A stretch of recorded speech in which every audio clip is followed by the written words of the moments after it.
Let's go ahead and start this morning with you guys presenting Article 4, 5, 10, 12, 13, 20, and 28.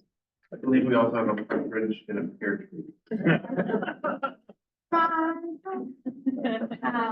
We will break for lunch and caucus and come back with Michelle presenting financial review, Article 19, and probably another caucus and see where the day takes us. Is there anything you want to add? I think so. Hope you had a good break, or you got some break anyway. Yeah, absolutely. Good. Yeah, likewise. Michelle? I think I just probably want to touch a little bit just to kind of frame it up for both teams around probably the license settlement. We and where that landed. We have you guys are all nodding, so I'm not going to get into it very much, but the general salary increases over the 3-year periods. The first year having no contribution to insurance in order to hit that 3.5% increase. And implementation is occurring right now. So we are getting lots of questions about the status of classified bargaining. So I just want to make sure that you guys, and we're all acknowledging that that's a concern. One of the things that I'm thinking about too is the timeline, and you'll see this later in the presentation for implementation of an agreement. If there's not tentative agreement today, and we wait until the 28th or another day after it continues to push implementation back, there would have to be tentative agreement today in order to hit the February deadline. So I just want everybody kind of thinking about that as we're working our way through the day. It is a big day. Really looking forward to seeing these articles come back. So thank you. Excellent. I think we're going to start with Article 4.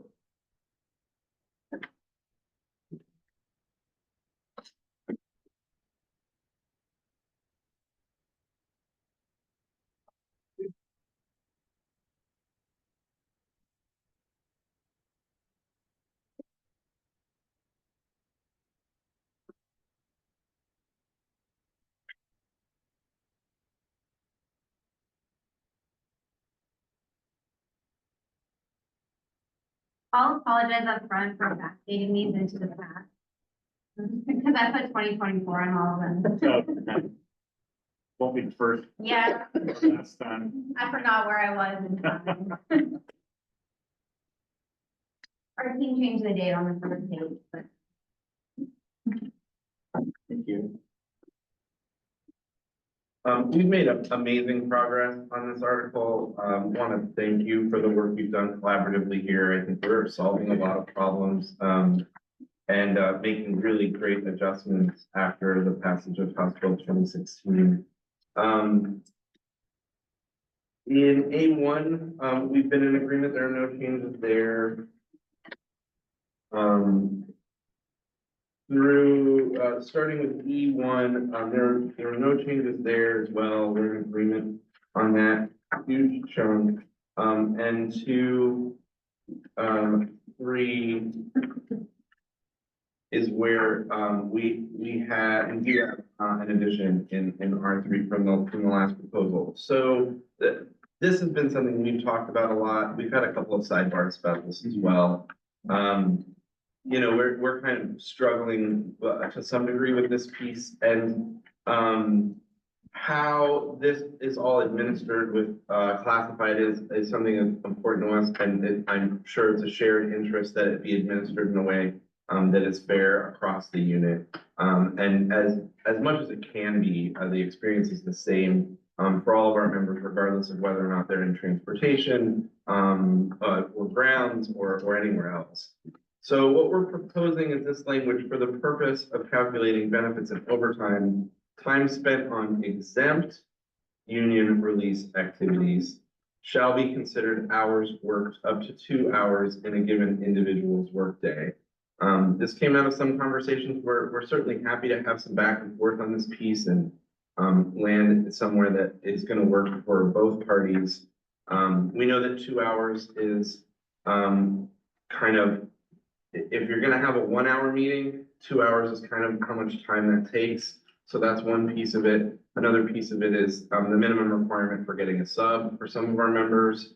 And so also, you know, in understanding how you're currently administering and tracking release time, it may be that it causes you, we're hopeful that it causes you fewer issues around implementation, and not have to increase anyone's workload around how you implement this. Because if it's 2 hours or less, you could simply just not even really do much different to track it. We do know that some of our members, specifically those in transportation, if that happens a certain part of the day, you might need to do some amount of tracking. There's no part of the tracking that's in this proposal, but we're hoping that this makes it easier for you to implement. And also, while it's not exactly what we wanted when we started having these conversations, limiting this to exempt union release activities is kind of one wall, and then the 2 hours, it does provide us with some relief from some of the issues that we were concerned with. Do you have any questions on that piece before we move? This is one of the changes. There's not that many changes in this article.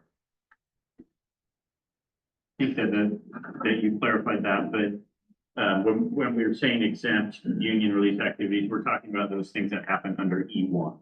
That's correct. Okay. Yep. I think it might be helpful to have that reference back to that section, maybe. Yeah, I don't think we would have a problem with that. I don't think that it's specifically called out as a definition, but E1 does read reasonable amount of release time for the following exempt activities. Gotcha. Yeah, I do see that. Yeah. So the phrasing is the same. yeah. In 6, if we're in agreement, I don't think we've made any changes there. I'm trying to track both documents as I move. Moving into 7, the main piece for us to talk about today, other than the one I just went over, is Sorry, in 6, we just had the removal of beginning 2022 to 2023. In the last proposal, which Oh, I I see think where was the intention. Yeah. We did strike. oh, thank you, thank you. Let's see. Oh, that's right, that's right. No, well, what's causing me a problem is like the numbering is not. So moving into what is now 7. So this first bucket that is any purpose of the union's discretion, we're proposing 500 hours here. You know, this initial bucket that was used for everything was 1,000 hours. Your last proposal was 300. We're at 500 here. We're going to keep moving. And in 7C, the kind of secondary bucket that's used for bargaining related activities. I think we initially proposed 2,080 hours. You came back with 500. We're at 1,040 hours. We've halved ourselves here to get closer to you on our position here. And I believe that's all of the changes we've made. Was there anything specific about that 1,040, other than, I appreciate you guys making movement on your proposal. So other than, you know, like, did you pick that number for any specific reason, or was it? We think that that's potentially going to actually limit our bargaining prep time at that number. The 2,080 could have been seen a couple of ways. I think it was, one way was a team of 12 every other week for half the year. The other way of looking at it was you know, one full-time person here. You know, with the data that both teams have right now around what release time is being used and for what purpose, we're a little limited in our understanding of how this is going to add up. We do want enough time to be prepared for these sessions. You know, we think that coming with, coming under 1,000-ish hours, it might cramp us a little bit. For sure. I mean, we're getting to that place. The 2,080 hours, we were pretty confident that was going to cover it for us, right? So we are getting to a place where the amount of bargaining prep time that we would have, maybe limited compared to what we've been used to. Good. And that also is contingent upon how long bargaining goes.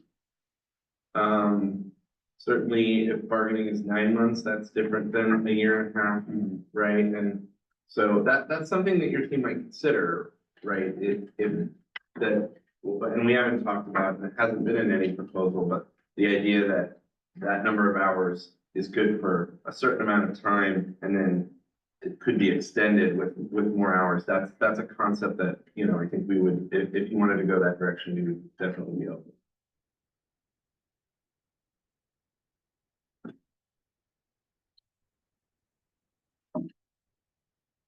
Just so making sure that we're understanding each other, if we go back to E3, the 2 hours piece. So if I'll just pick on here just because. So you're 40 hours a week and you pick up, you have 2 hours, you have to stay 2 hours on a Wednesday or something like that.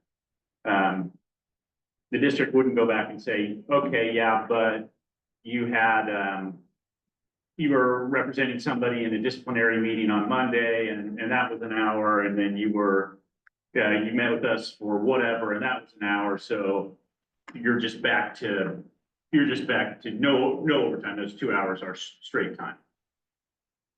If like you took Monday half the day, because you were gonna, I don't know, have some more formal union meeting, so that was more like a 4-hour thing, and then you had those 2 hours of work overtime, then it would just, those 2 hours would be straight time, because you had more than the 2 hours that kind of the offset piece. Yeah, That's correct. I Yeah. believe that's our intention with this proposal. got To be administered. And to be clear, that would, as long as those activities you're talking about are exempt. yeah, the E1 thing. Yeah, absolutely. Okay, yeah, thank you. That helps, and I think, that was part of the conversation we were having, trying to figure out how to manage it. The fact that those sporadic, an hour here or an hour there, probably aren't necessarily keeping, like, complete records are not being kept to that stuff to offset, so. Right, and for some of our members, that makes a lot of sense in your administration of this, and with other members, even if it is an hour, you're gonna have to do something. We just, and that makes sense. We would certainly want to work with you on that. We just want to make sure that for our members, the administration of it is fair. It feels, very as close to the same as possible. Yeah, and some of those other issues that might come up, depending on what position somebody occupies who's acting as a union rep. I mean, that's a related topic, but not directly impacted by this language, you know what I mean? I mean, I think you were saying the same thing, like the difficulties for if it's a transportation person, for them to come to an hour here or there. I mean, those are things that the parties are gonna have to account for regardless. This is just That's right. talking about how overtime is or isn't. That's right. And there's a lot of these things that are exempt that are, where there's some amount of control that both parties have. And I think that the district has a lot of control. For instance, if there's a meeting that needs to take place in transportation, and you know of it, you can schedule it at a time that it's not going to disrupt a route. Mhm. That, so there's some amount of control there, so. And when, our understanding is in its administration right now, when that happens, there's not necessarily something that's done to track or delineate that time. It just it's an hour meeting, it just happens while something's on the clock. It's all good. Okay. For implementation purposes, are you guys thinking this would be effective, like forward looking, that it wouldn't be retroactive back to July 1st? Yeah, I don't see how going backwards on something like this would be challenging. Yeah, it would be super hard to figure out Yeah. where was somebody not given overtime because if time was being offset and then. That's right. Yeah, this would be something that would be implemented at ratification. Yes.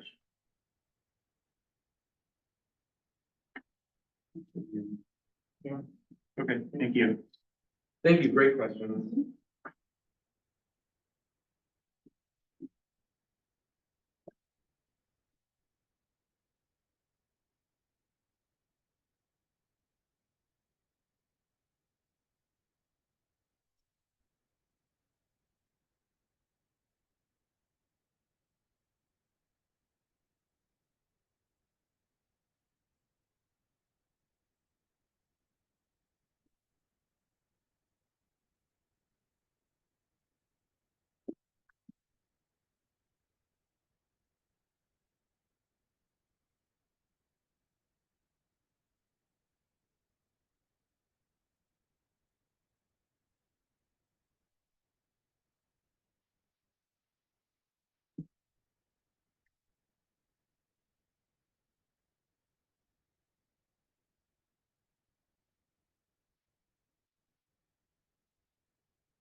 Article 5.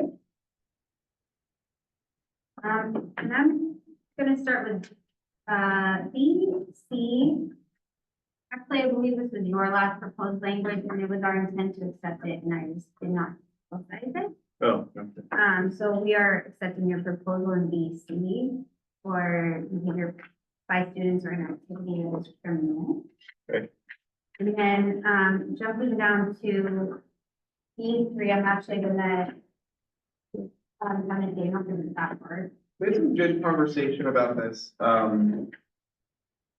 Our interest here is just making sure that, relevant things get reported, to campus security or the public safety, or public safety personnel. And so in our conversation for this, it seemed like, your discomfort, the district's discomfort in our initial proposal was the language was kind of too hard, and it was a little bit too expansive.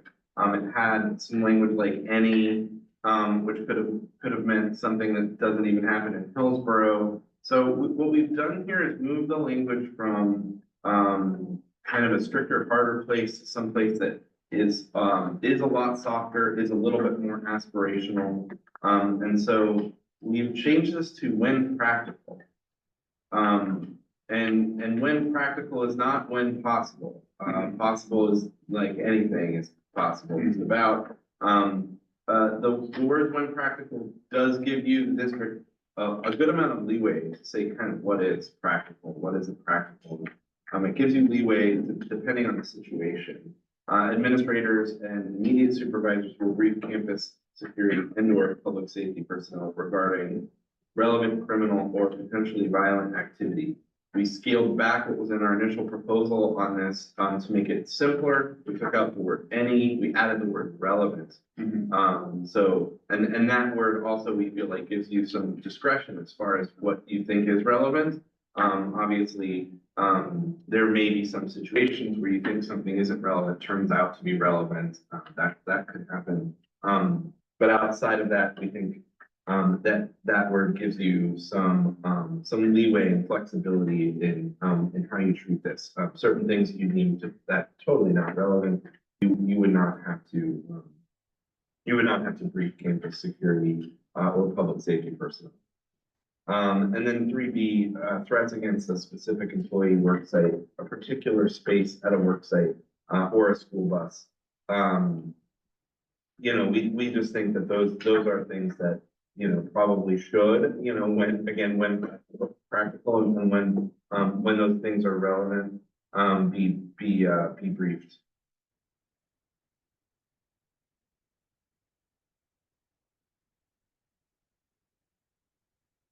Have any questions on that piece?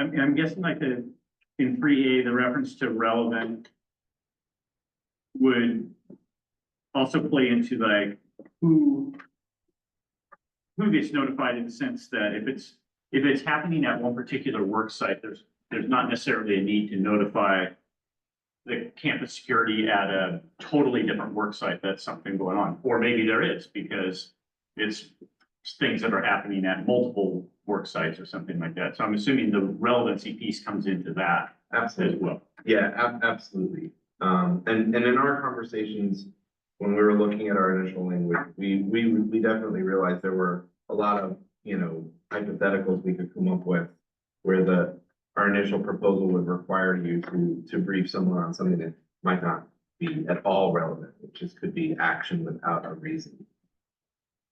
So we don't want you to have to take it. Uh, Can I ask a clarifying question? Of course. I, want to know the words on 3. How different are they from B1? It says supervisor shall have the responsibility to determine each employee. I think campus security is in that address there with which employee. And we also have in the 2B, threats of violence against specific employee there too. So what part of this covering here are we not covering that we have to have number 3? I think you're asking a related question. So 3 is specifically what information needs to go to campus security and or public safety personnel. And so there is some mirroring, right? In B2, there's a requirement to provide employees with information as it's available concerning threats of violence against a specific employee, right? But it doesn't say that you will, brief campus security at the same time. Which is covered in the supervisors should have the responsibility to determine which employee. Yeah, and that includes a list A through D of things in which the immediate supervisors and administrators have kind of carte blanche to determine who gets access information. That list is like the full district discretionary list of things. And then the following things are kind of carve-outs or caveats to full discretion on a district's part to make those determinations.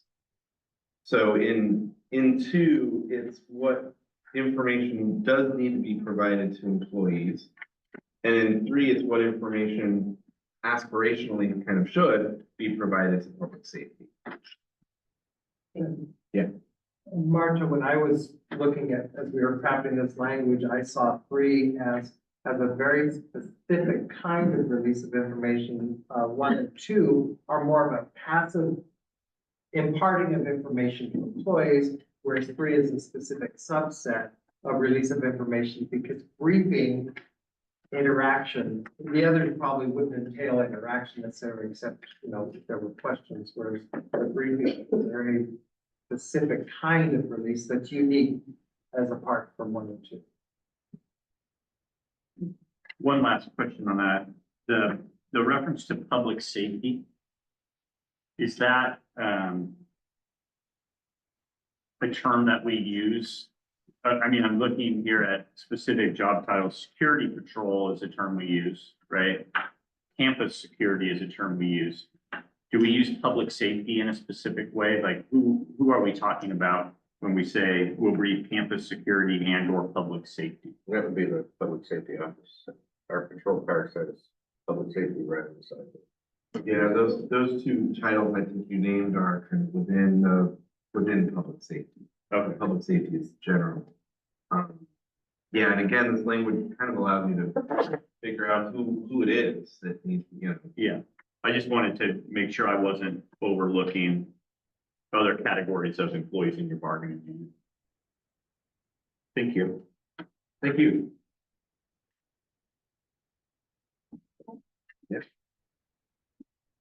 Moving on to F, we're ready. I think we've had some good conversation about the desire to protect resources, the need to protect resources, and, I've been reflecting, Michelle, on some of what you shared about, the district doesn't, while we might have access to technology now, that's not always a sustainable resource. So we did have a counter proposal here in A that is meant to be a bit softer language. So we have here 1A, as resources allow, the district will provide fully operational Chromebooks or laptops for educational assistance, special education assistance, and media assistance. Hopefully this captures the conversation that I feel like we've had here, which is when we do have the access to technology, we will provide it to the staff who need it. I understand that we don't always have, that, again, this is aspirational language. We don't always have the things, but sometimes we do. And when we do, that every intention should be made, every effort should be made to provide resources to the staff who do need them. So that was our intention there, to kind of meet in the middle on that. And I should say that we understand that the term as resources allow to be discretionary for you. So if let's say you have equipment available, but a bond restricts it from being given to classified for whatever reason, it's only for students. We don't know that that's a condition that you're under, but as an example, that would mean that those resources aren't allowed, right? I think that's helpful because in a weird way, there would always be resources to do whatever, right? It's an allocation of resources question. If you're coming up on a year and your budget's shrinking by 10%, you still have X million dollars or X $100 million coming in to the district in revenue from the state. So technically you do have resources for almost anything. It just means something else has to go. So, I mean, I appreciate what you're saying, that this is kind of a discretionary function. Where are we at? Do we have money to do this, or would doing it cause us to have to make big cuts somewhere else or lay off people or something like that? Yeah, and certainly if there's other language that you like better that captures that intention, the intention here is we know that the district has a certain number of Chromebooks that could be given to staff. We want the district's intention to be to use them and make sure staff have availability of technology. What we don't want is to put such hard requirements on the district that it is going to stress resources in a way that causes you to do that reallocation. Yeah. I do have a question too about the identified staff here. That's a fairly large contingent, right, of our teams. And so there's, I wonder about priority. Like if there's not enough devices for everyone, then what? Like, how is that administered? Or I think we would hope that you would administer it in a way where, clusters of these classifications all had access. So like maybe by location. So I think that's a good question. I don't know that we have a simple answer to that. These three classifications of our membership are those who talk to us the most about kind of needing access to technology and not having sufficient access.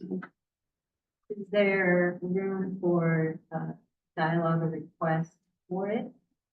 For example, if there are some that maybe wouldn't feel that they need that for their role, but that part is discretionary. So if you say to your supervisor, hey, I really could use this for this reason, versus everybody has it and may or may not require it or want it for their work. I know that our ed assistants and SEAs, they do this full gamut of work, right? We've heard a lot from you guys about situations where that's super beneficial. And we also have another range of work where that's just not really going to help them in that role. So flexibility there. Yeah, I think we're open to that. I think that's a fine concept. I would acknowledge that there may be members who are in one of these classifications that because of access to technology that's particular to their work site, if offered a Chromebook, they might say, I'm actually good. And so, yeah, I think that's a fine concept to pursue. I could also add that, we didn't indicate a ratio of 1 to 1, and so, like, if both of the recess staff who are EAs could share one, then I think that could be arranged on, like, by basis. And for the recess recipients who are listening, I hope they're not. But I'm just saying, there may be groups where like, oh, my small groups are in the morning and mine are in the afternoon, and that device could be shared. So I think, I can speak for library, there are 37 of us, and if we don't have a Chromebook that works, it's very hard to get our inventory done and to move around the school to check things out to teachers. So I feel like, I'm not saying we would need them first, but there are very few of us, and it really does make a difference for the job that we do. And in my OVA club the other day, when the students had to use my 2 Chromebooks that aren't touchscreen, it was pretty comical to see them. They kept on hitting the screen. They don't work as well as the That one. probably was kind of funny to watch. It was a good thing.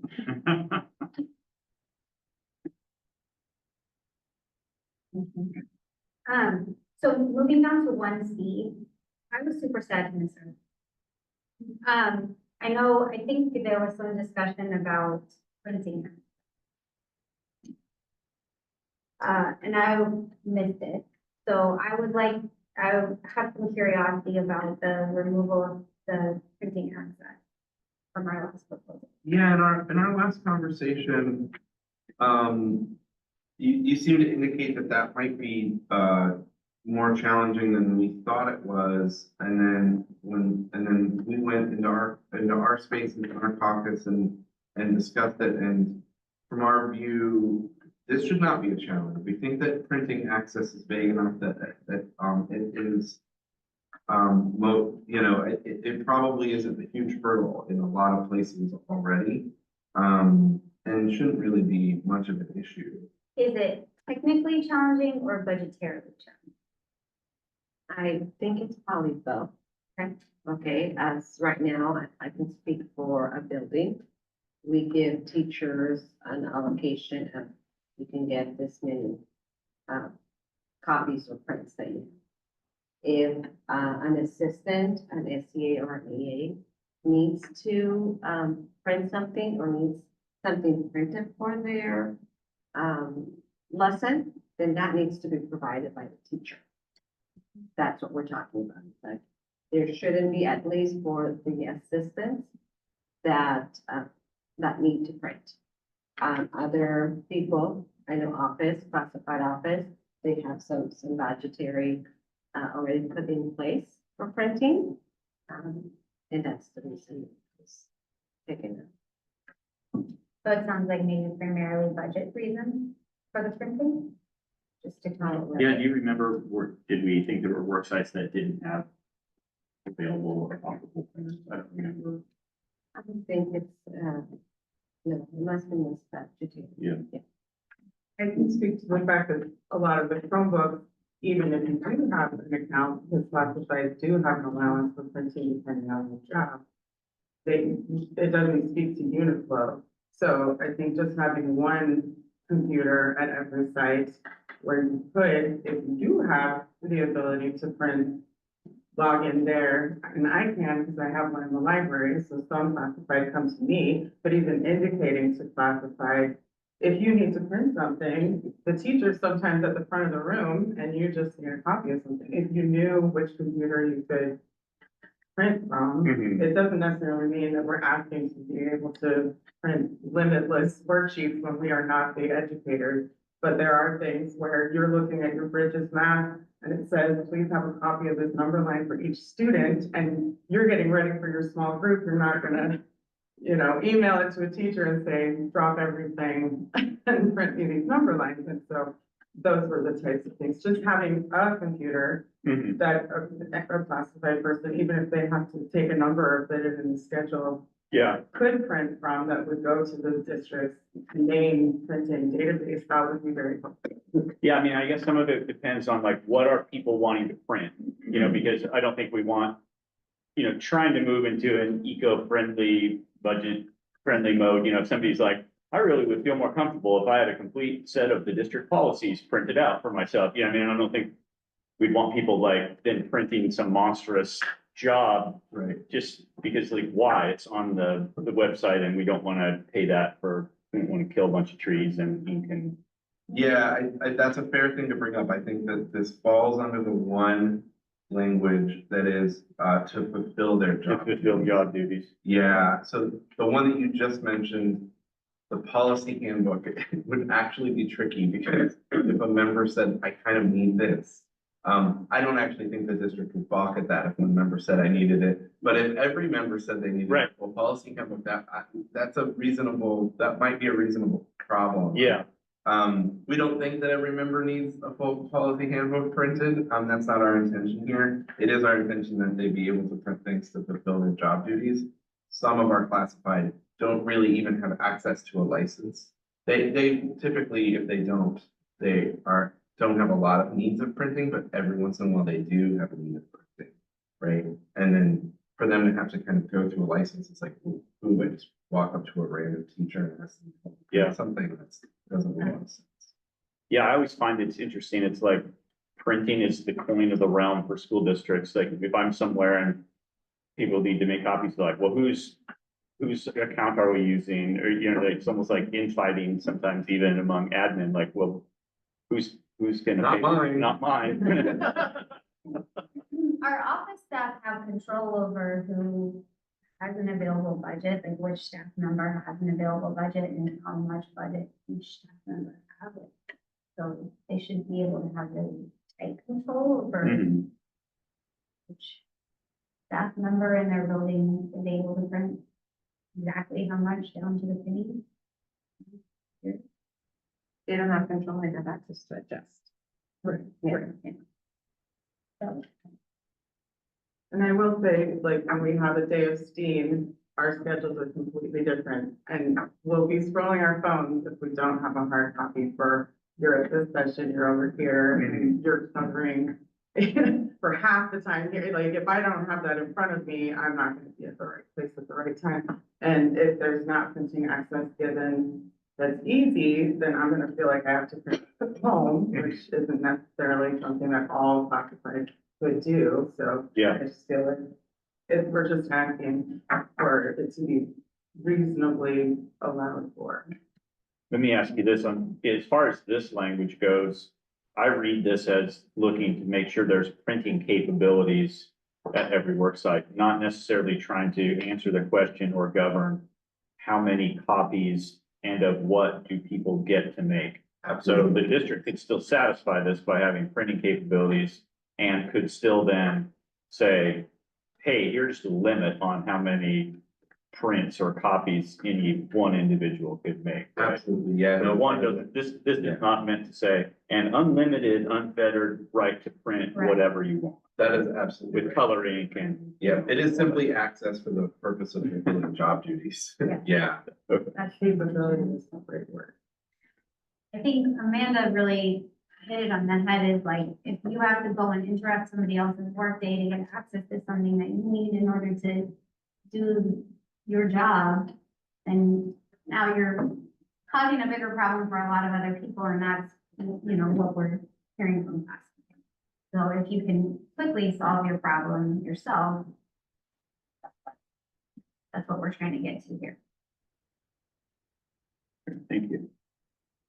And then moving down to 2, and hearing the discussions surrounding access or time access.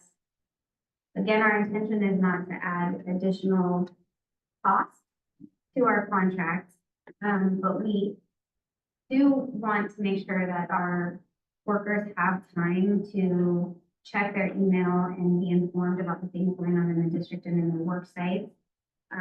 listening to the conversation in our previous bargaining session, it seems like we're all on the same page, that we have shared interest there. This language here, all classified employees will work with their immediate supervisors to ensure they have a sufficient amount of time during their scheduled work hours, not including rest and meal breaks, to check email or other digital resources. We felt like that captured the intent of our conversation. It's a shift from our last proposal in a couple of ways, and one of them is that it is putting the responsibility on the classified to work with their supervisor to make sure that this is happening. We didn't craft this the other way, that immediate supervisors would work with their classified to make sure. So if a member comes to us and says, I need 15 minutes, like every once in a while, and I'm not getting it, we will ask, well, have you worked with your supervisor on this? And if they say no, we will say, well, you need to go and do that first. You know, conversely, if a classified has worked with their supervisor and they're not getting the kind of minimum amount of time, a sufficient amount of time to do this, that is a problem for them. I think it's a problem probably for the district too. And so the sufficient part of this is where it's vague, like what is sufficient amount of time? And obviously, if someone's just asking for 15 minutes every once in a while, that seems really reasonable. We wouldn't find it reasonable for someone to say, I needed a whole day a week. So, you know, that's one of those things where the definition of sufficient is absolutely vague. It's hard to get around. But also intentionally vague with all the different jobs within our bargaining unit. I mean, there are people who, you know, 3 to 5 minutes a day is going to be sufficient, and then there are people who have more needs than that. And so it really does need to be probably more working with their supervisor. Just a clarification, you agree, it doesn't come under the umbrella of number 1 because it's a standalone number 2, but that phrase that you use up in 1, to fulfill their job duties, is that still applicable down in number 2? You know, it says to check email or other digital resources. I mean, we're all talking about like check email related to work and as needed to get your work done, not, you know, I'd like to. Yeah. All my other Check my emails. Yeah. I mean, I know that's what I know you're not proposing that, but the phrase to fulfill their job duties feels applicable down here as well. I would say that it is, however, in the plain read, it's clearly not underneath that title, but the language of work with immediate supervisor implies very strongly, you know, kind of mutual consent. I mean, a supervisor is gonna say, you know, no, you can't go and check your Instagram. Yeah. Right. And that's very reasonable. Hours. They need more than an hour. If you wanted to add that, I don't think you would have. Yeah. Yeah. Okay, thanks. Okay, well, thanks. I appreciate trying to go some different ways on this one and solve problems that we've been talking about. Thank you for that.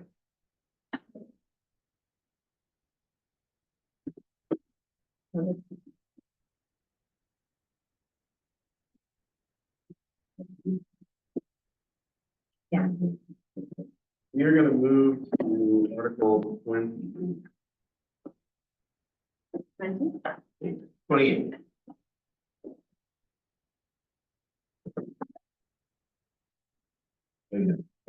Wow, this one's only 1 page.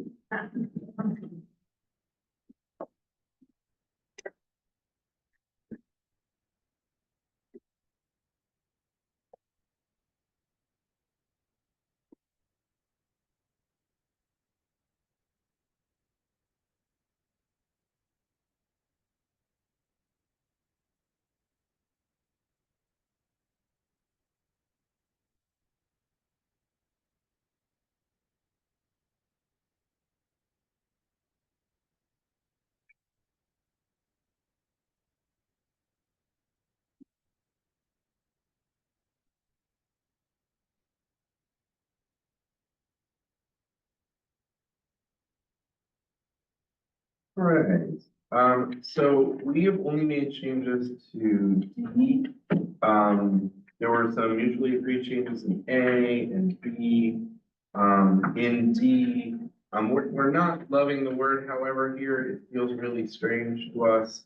We understand that this is a kind of a caveat, clause, but starting a clause, however, just doesn't, doesn't land well with us. And we've taken out a comma, so it would read, we've taken out a comma and added the words for A. So it would read, the district may subcontract a temporary need for work for a special or technical skill not performed by or within the assignment of current employees. In our previous conversations, we had kind of agreed that this is intended to be for things that are not within the assignment of current employees. And they are temporary. If there's something that is ongoing that's not in the assignment of current employees, we want to be able to review that and see if there going to be, should be a classified position that doesn't exist. We do think there's some examples of that, in the district.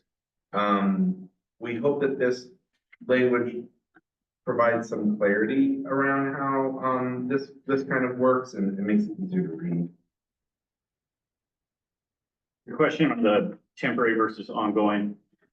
I mean, I guess I would just trying to think of, there's probably situations where the district uses a contracted services on an ongoing nature, but not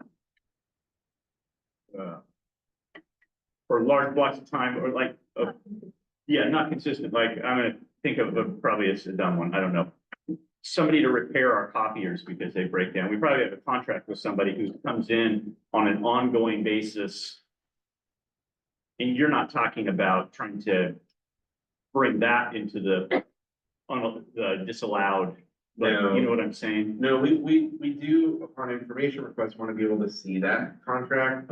That's a totally reasonable place for you to have a contract under the, you know, it might be consistent, but it is temporary. And it also is one of those things that, that example specifically is one of those things that just cost prohibitive another way too.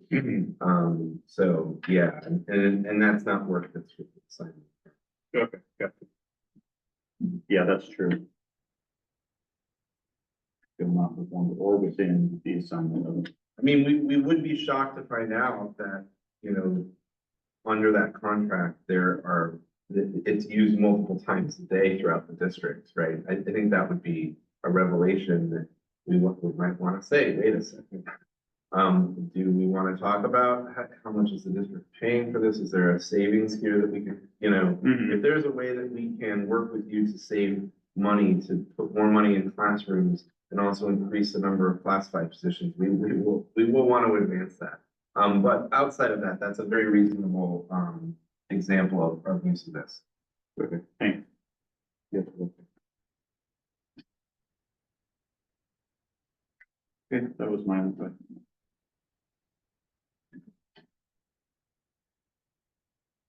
We'll keep moving. Thank you.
So Article 13, this is back to our last proposal essentially, although we did move in A, we moved Juneteenth down to the bottom of the list in order. Your team had asked us to make some decisions about our priorities. And the addition of Juneteenth as a paid holiday for our 11-month employees who are still on contract on that day is a priority for our team. And I'm gonna actually let David speak as to why it's a priority for our team. Sure. So we understand how you frame this through a fiscal lens, that is, in terms of while we're in bargaining, there's an X amount of dollars, and is this a priority that we want to spend our dollars on? And I'd like to invite you to think about it through another lens, and that is that diversity, equity, and inclusion for many years have been among the core values of the district, that we want our students, our staff, our community to see the district as one for whom diversity, equity, and inclusion are very significant values. And so we have a question, and that is that we're proposing this as a priority for us. And that is, say, a year from now, if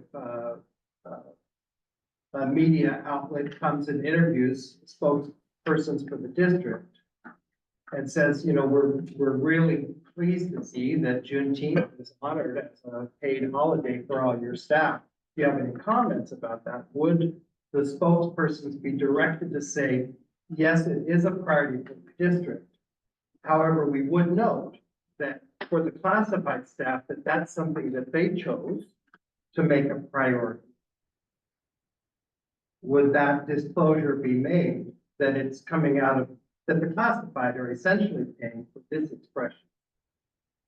And where it isn't the district paying, it's coming out of the pot of classified staff.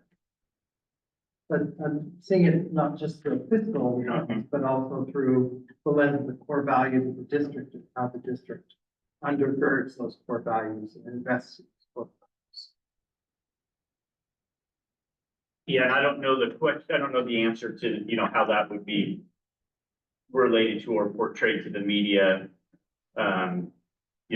That one falls kind of outside my lane, that'd be a bad question. I do appreciate, your statement that, it's not just a fiscal proposal. I mean, it's there's a principle to it as well. So I get that. We do talk about that, like how does this fit in with other district values? So I think we are trying to look at it through both those lenses, but Carrie, you're right. We did ask you guys to prioritize. So I'm hearing this as a high priority item for the association. So we'll definitely take it as such. We do think of ways of avoiding the fiscal impact here. You have full control over the calendar. So there are ways that you can kind of navigate that to either mitigate or completely eliminate the fiscal impact of this. Having put it on classified as a responsibility to prioritize fiscally, if it is coming out of classified, we feel like it would rub us the wrong way if the district were to take credit for that, right? If you want to share that financial responsibility with us, we'll be more than willing to share the glory with you. But otherwise, as you've made it our responsibility to prioritize, and we are prioritizing, we should be the party that receives the credit for having done so. When you say that though, budgetarily, it's about the equivalent of one classified position. So you guys are expressing that would be appropriate in order to have this added.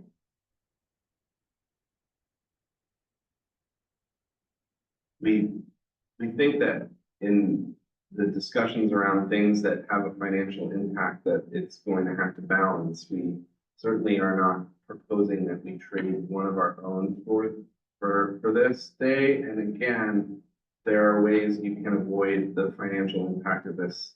And we think you may already be looking at some of that stuff given where the district is financially. And so, it might come out in the wash as something that I think for some of our members, they end up coming back to work for like a day at a time of year that just doesn't make a lot of sense to them, right? So there are ways I think you have engineering this so that it comes out. And you could certainly do so. We would not be in a position to say that we would like you to lay off one of our fellow members who pay for this. We would like to balance that in some other part of the financial these negotiations.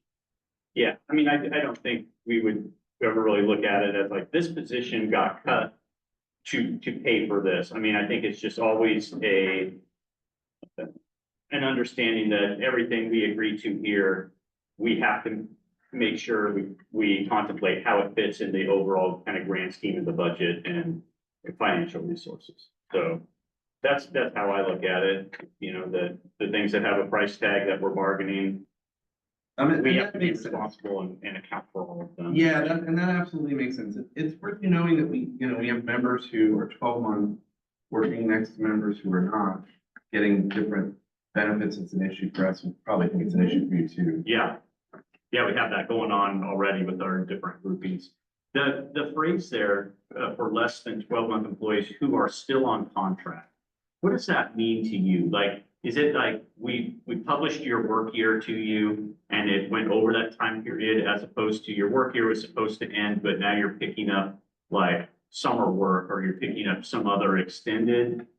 If I could explain, so some people in past years have had one day after Juneteenth. So they had to take an unpaid, non-contract day on Juneteenth and then come back one single day afterwards.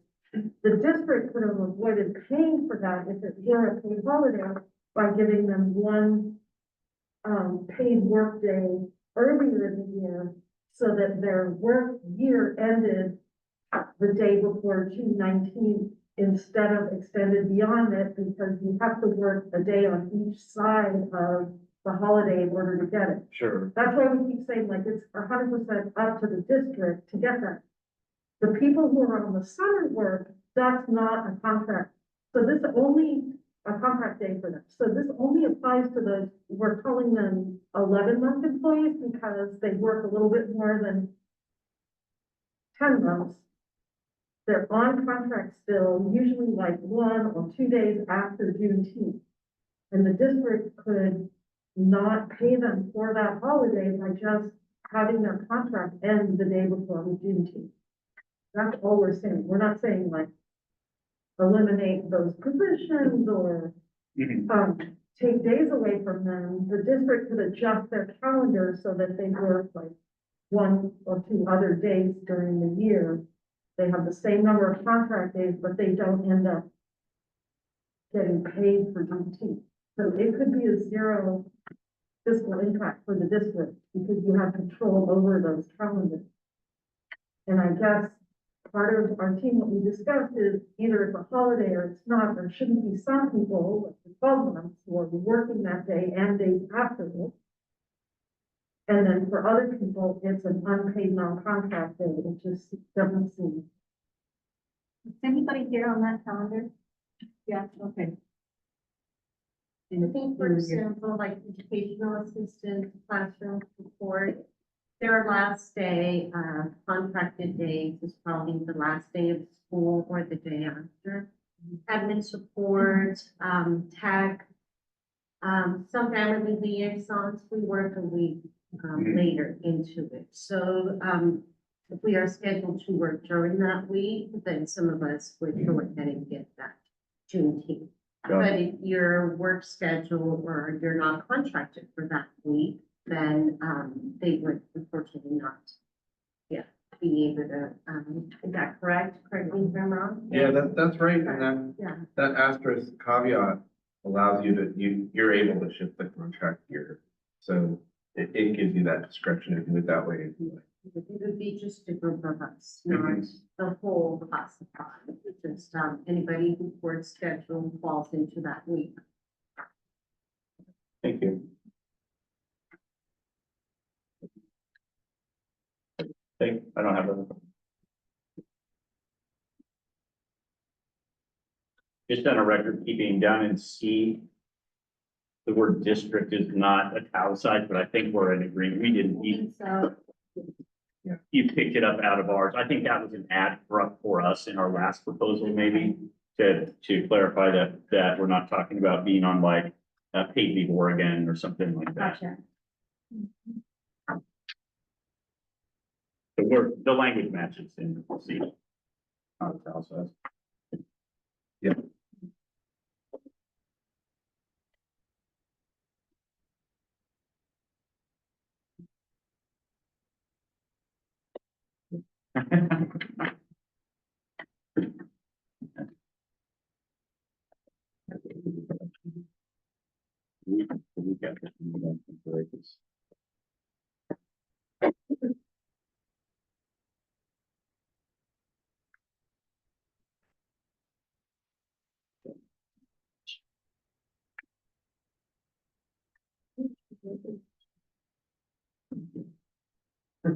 We put the correct year on this one.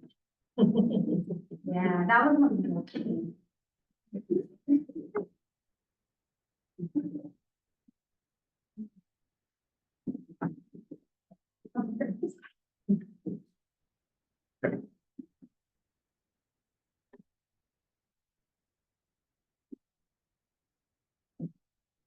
That one go all the way around? Yeah, it looks like it did. Okay, so for Article 12, starting in A, I believe we're back to the original proposed numbers from all the way back to the first time this article was on the table. And the reason for that is because we have pulled back our proposals, both for the district contribution to the insurance pool and our increase to the monthly opt-out for employees. We've made some adjustments. We'd like to keep the table because we feel like that is an easier way for our employees to read the contract. We did make some adjustments to the table because in reading through the language, we realized that we had made some mistakes in our earlier proposal. Because there are two like tiers. We had talked about collapsing the tiers, I think, and we realized that in doing that, we were actually shortchanging some of our employees on some of their benefits. But that just, I think, speaks to how complex this article was. So if we go down to L, and we could scroll down to that table. Shout out to David, because he's the one who taught this. But this shows the two tiers essentially and what the monthly district contribution to the insurance pool was. And our intent here was to capture the status quo language in this table. So if that's not what we did, that's what we wanted to do. That's our proposal. And then a similar in the table that is in N. And if you don't mind scrolling down, I'm sorry, if you love it come to. We've also added an additional column to capture the two tiers of monthly contribution, which is, it only impacts the 6 to 6.75 hour employees if they have two different. But those would both remain at the status quo, and then we would have, I think, the original proposed district contribution to insurance in A. So essentially, this would be your original proposal to us, but with the addition of these tables for easier reading for us. And the other things that we have talked about, yeah, and that pretty much sums it up. If there, unless there's anything in this. Well, there's a difference in B under the tiers Okay, for it's to be more limited Okay. for staff, so I don't know if this is intended. No. Probably not. That's what we discussed on there, that we don't have a 0.9, so it was 5.75. Oh, yeah, I wasn't here for that conversation, but I think it was, yeah, because we don't have employees are only. Yeah. Yeah. You are reflecting what, something that we brought up, Yeah. that is, Okay. yeah. But otherwise, I think, Thank you.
You all have it. I'll, go ahead and connect you to, the second page. It is going to be, A9.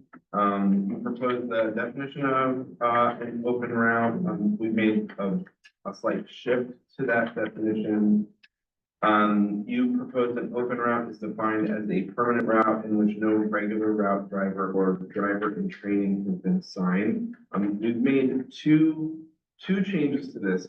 One is that we have removed the word permanent. Why did we do that? Because we don't want to get into having to define that. We're unclear about the definition of what would be a permanent versus a temporary route. And that we haven't had a lot of discussions about that. We don't really want to get into defining that. And we don't think that it's necessary in that, this is just the requirement to post them. And so if what you ended up doing in transportation is posting a list and denoting in some way which ones are permanent to the transportation department, and which ones are temporary, that's fine by us. You could even denote these are temporary, and while you might be able to express some interest in them, we're not assigning someone to them right now. That all is fine. You have the discretion to do all of that. And then we have added comma and or a route in which a route which requires a transportation assistant but does not have one assigned.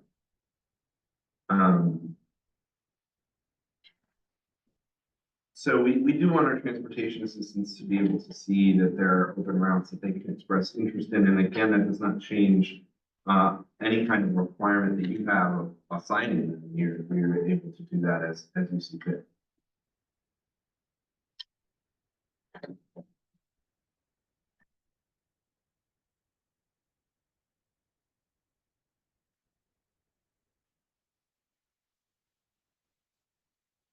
Carol, do you have questions, any clarification? Cool. I don't just speak on. Thank you. Thank you.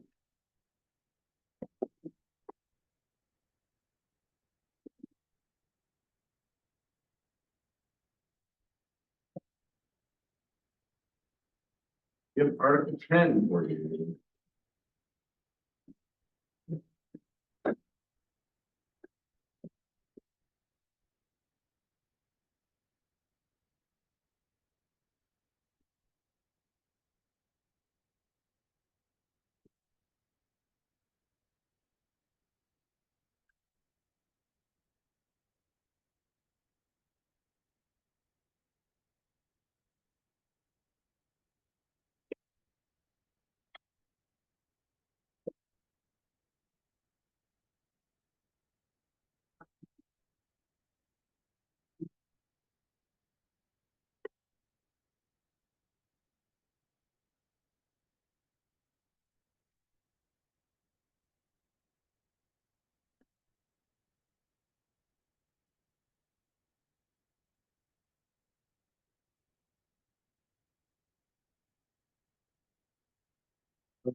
Let's start with, well, I want to ask one of my team members, Amanda, did you have a statement at this point? I did, yeah. Okay, I'll give you the floor.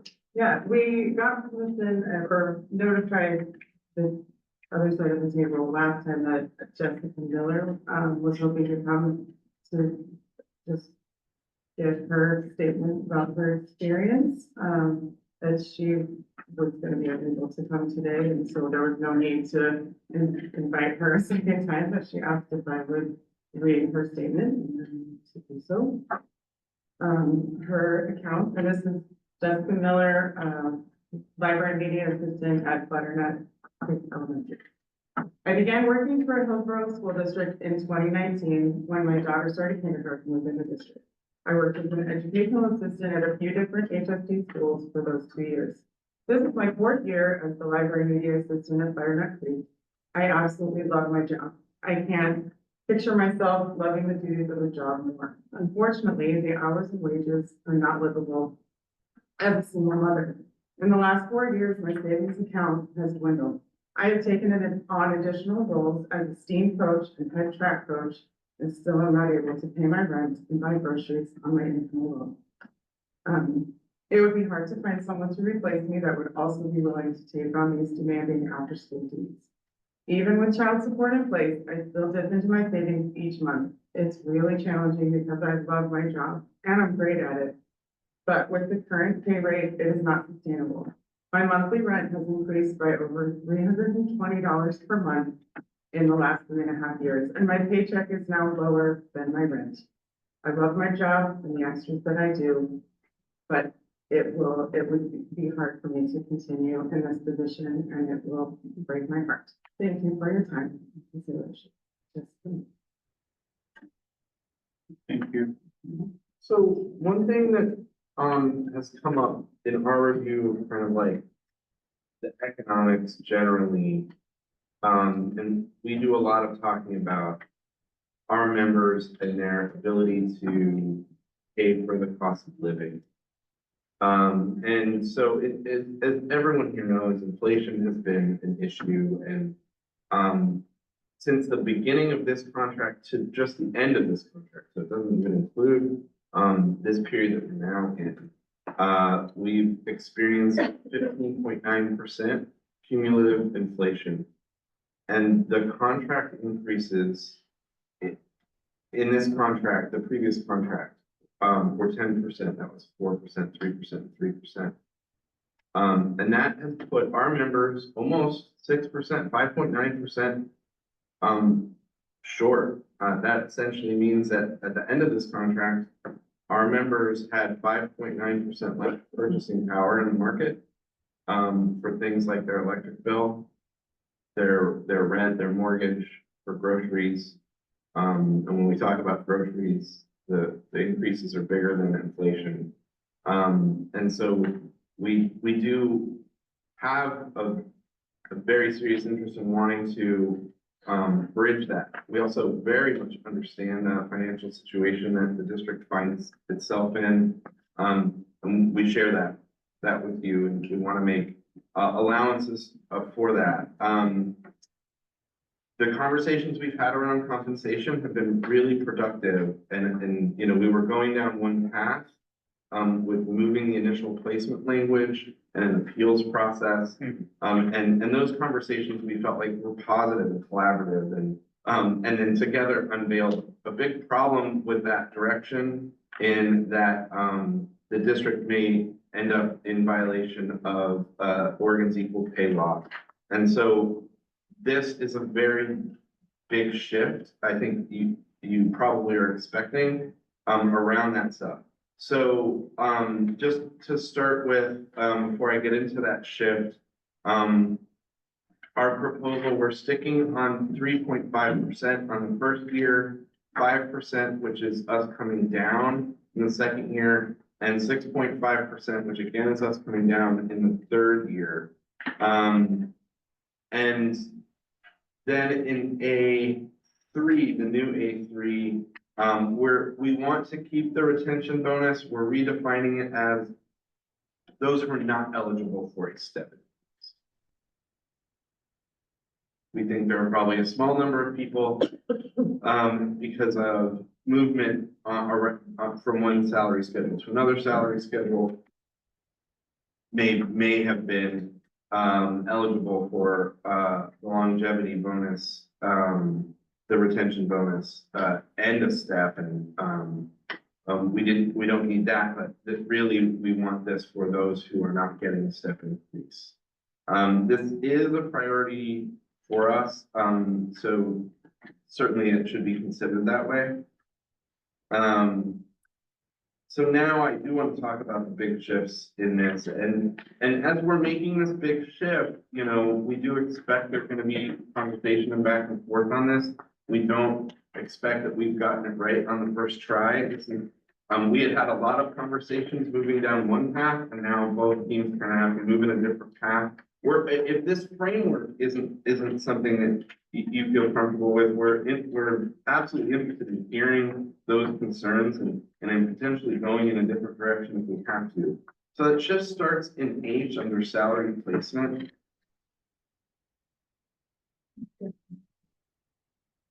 Oh, I'm sorry, I am skipping a piece in G that we don't want to miss, which is the differential. We are proposing a 40-cent differential on swing shift, which is a movement from 20 cents, and $1.20 on night shift, which is a movement from 60 cents.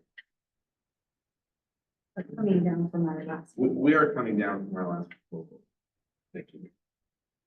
So in H salary placement, what we've done here is in one, we've added the language prior to January 1st, 2026, because of something later that we're proposing. And then that is the status quo of initial placement language. So you would maintain status quo until January 1st, 2026. If these dates are causing you an issue, we want to hear about that. We don't know that we don't think that we've gotten this 100% correct on the first try. So then in two, beginning on January 1st, 2026, new employees would be placed on the appropriate range of the salary schedule and given one additional step for each year or major fraction thereof for related work experience as determined by the district. So this is the language we were working on together and moving to the new initial placement language. In three, this is where it gets very, very new. Upon ratification of the contract, the district shall conduct a comprehensive wage equity study for all bargaining unit employees. In 3A, any bargaining unit employee who is not currently at the appropriate step on the wage schedule, given their previous experience and years of service to the district, will be granted step increases until they meet the salary placement standards. 3B, employees hired between contract ratification and January 1st, 2026 shall be included in the wage equity study. Essentially, like, you're going to be doing the study, just earmark those folks and know that they're going to probably have to get replaced based on the new placement language. You're moving from a 2-to-1 to a 1-to-1. So you're going to have to flag those folks and make sure they get appropriately placed. In 3C, the study shall be completed by January 1st, 2026. And in 3D, wage increases shall be paid retroactively to July 1, 2025. Given that the district's initial proposal on this was to change initial placement and to do pretty much immediately on ratification, big appeals process that was going to be a cost to the district and it was going to be a cost in the first year, this proposal actually avoids any cost around that in the first year. That should be a savings. None of us knew what that cost was, but our feeling was that it could be potentially large. We're hopeful that that savings makes our 3.5% proposal in the first year palatable. You know, we considered raising that. We didn't feel like that was in line with our values and looking to reach a settlement as quickly as possible with you. We would love more money for our classified sooner, but also we don't want the district to be in a position to have to lay off our members. So, we're hopeful that this new framework is a direction that we can go in now. It is going to prevent like a large appeals process that could be, a lot of work for a lot of folks. It's worth saying that a comprehensive wage equity study is required under the law. So that should not be a huge issue for you. It is going to be work and action that has to take place. And we certainly understand that this issue was not created by us. So we do think it is the district's responsibility to fix this. And we do know of, folks, our classified members who are in a condition that we think is potentially already in violation of Oregon's equal pay law. We need you to fix it. We want to work with you to make sure that you're not in some undue hardship. We don't want to turn the screws on you, but also it's not our responsibility to fix it. It is the district's responsibility to fix this problem.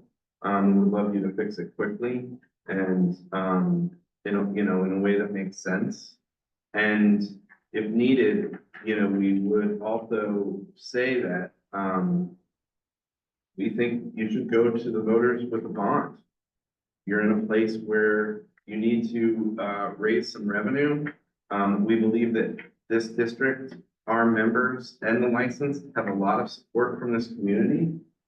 We believe voters will come out and support a bond to fund staffing and to maintain the staffing levels that you have.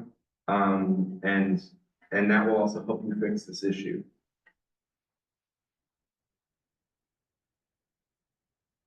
Question on number 3, where it talks about the comprehensive wage equity study of all bargaining unit employees.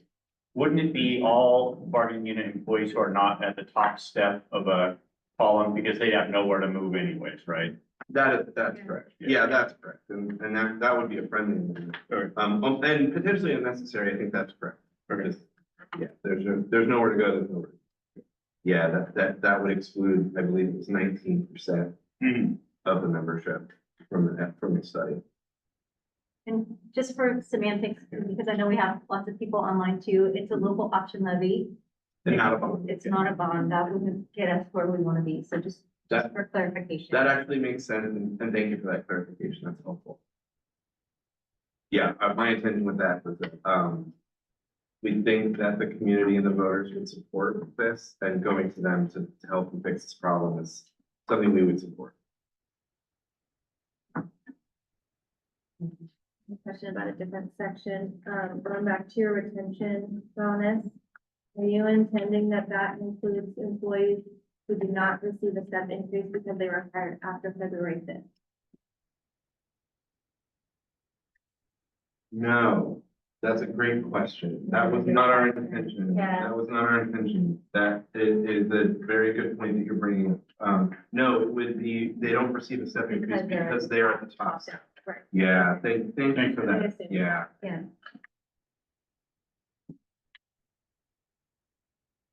And then, it's also worth mentioning, we did not include, in our previous proposals, we included a proposal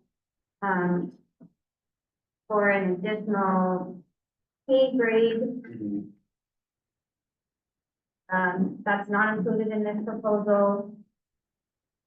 That is, again, priority statement on our part. In conversations with our team when discussing what our priorities were for our special education assistant, our priority for them is on the job safety, and we think we can accomplish that best through the work that we're doing in Article 19. And so we're going to focus our efforts there and focus our financial efforts on wage increases for all of our staff. Yeah, thank you. Appreciate that movement. That was a difficult piece for us. So you definitely noted that change in your proposal. Definitely.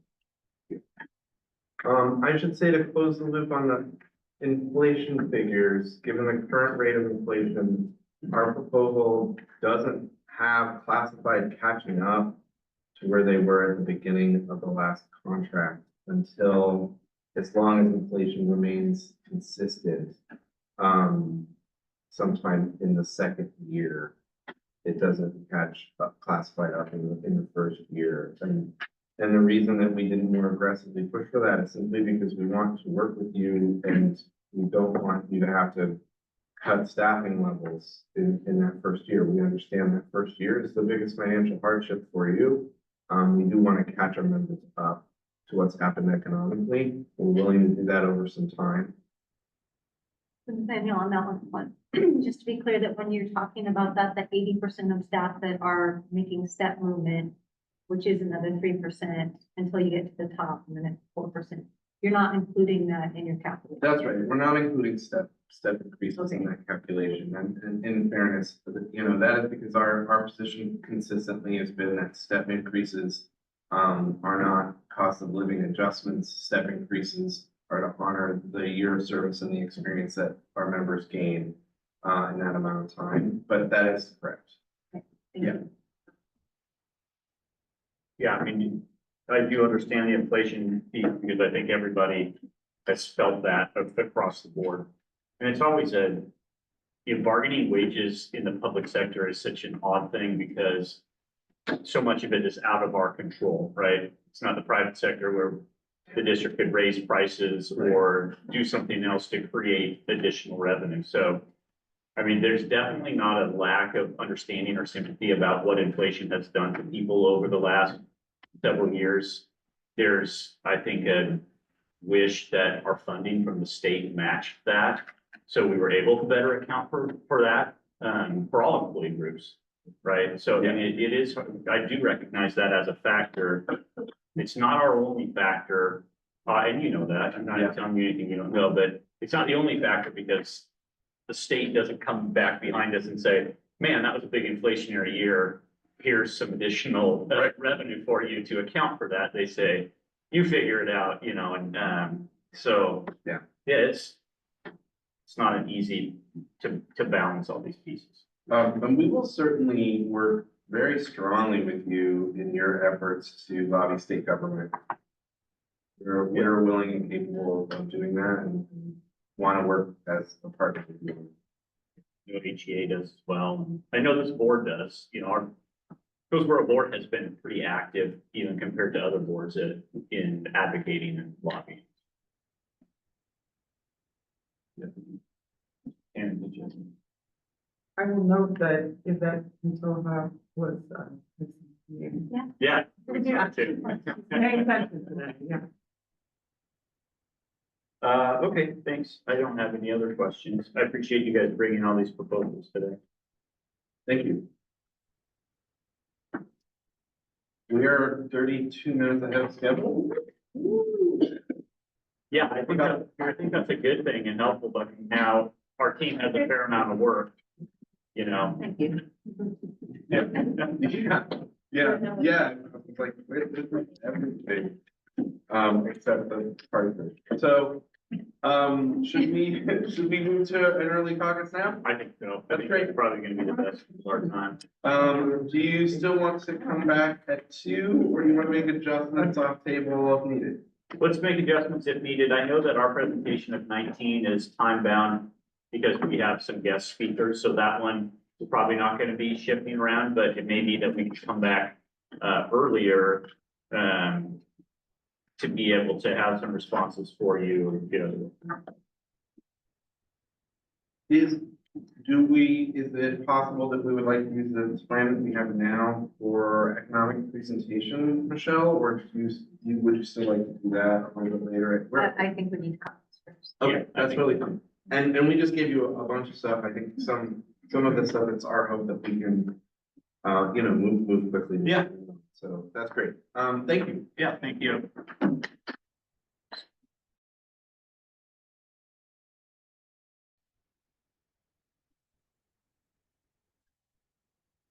Welcome back. We have some articles. Present. Yeah, we don't have all of them. We just thought it got finished with a handful of them, so we thought we'd get those back in front of you and then, That's great. you know, you guys have stuff to be talking about. Yeah, that helps. We have a limited amount of things to discuss. Probably, At the what, so so, Yeah. do it the casual chit chat and, yeah. right? We were happy. So we have 5 things to present back to you, 5 articles, and I will start, Margaret, I will start with, I guess, the easiest ones and the good ones. So, we, after discussion, we can, agree to your last proposal on Article 13, which is holidays.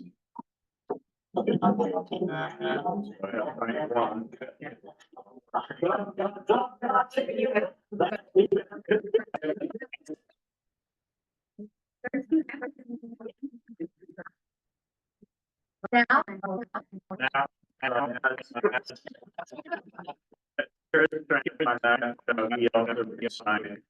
Article 20, which is transportation. Okay. That's great. I mean, play it. Probably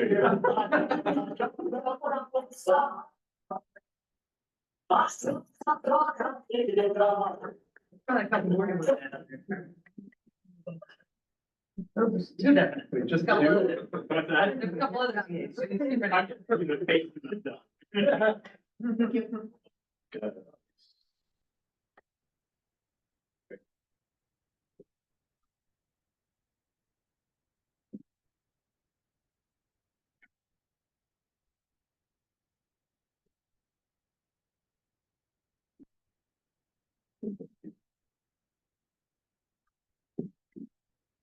Right, next, we have a counter proposal for you on Article 4. Union rights.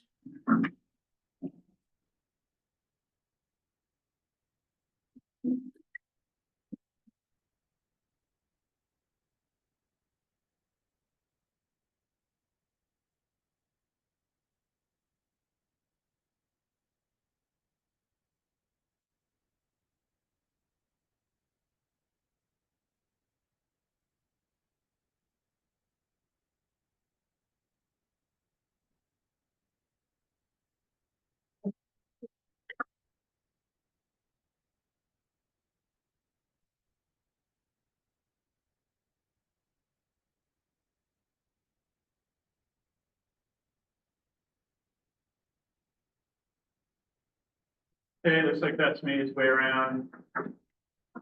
Nothing to really review until you get to page 3. We're in agreement on everything up to that point. We've adopted your language in E3. We've only added set forth in section E1, just for further clarity. So time spent on exempt union release activities set forth in E1. Otherwise, that is as you proposed. We made the date deletion in what will be E6. Thanks for catching that. We've agreed to your proposal in E7, which is 500 hours as opposed to the 300 we had been proposing. On the next page, we like round numbers. So we proposed 1,000 hours instead of 1,040. Gosh, you guys, that 40 hours is really a lot of problems. Yeah, from 1,040 down to 1,000. So, yeah, we just like to keep it clean and easy like that. Otherwise, it's the language that you propose there. That is it in Article 4. On behalf of our team, I really want to thank you for amazing work on this article. This was a lot of work. There were a lot of things for all of us to discuss and navigate through. I think both teams did a great job of moving towards the other team's position in a way that was really awesome. Yeah, I agree. You guys had, Yeah. I'm like looking around because I don't want to have to go into a caucus if we don't have to. And the only difference is those 40 hours. I think we are ready to EA on this as is. Awesome. Thank you again. yeah, great. Sounds good. Hey, Margaret.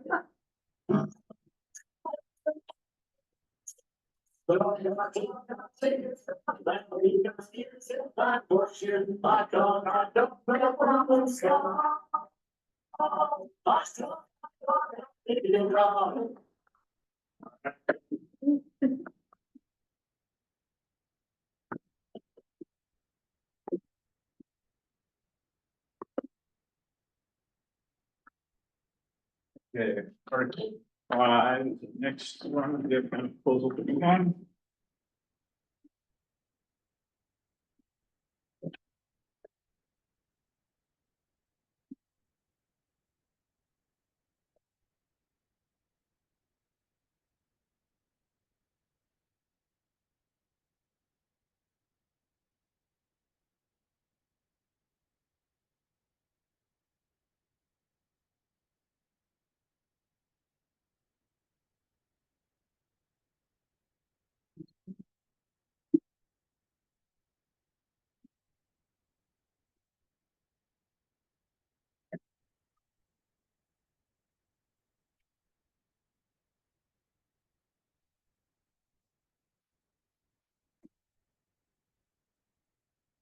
Okay, looks like everybody's got that.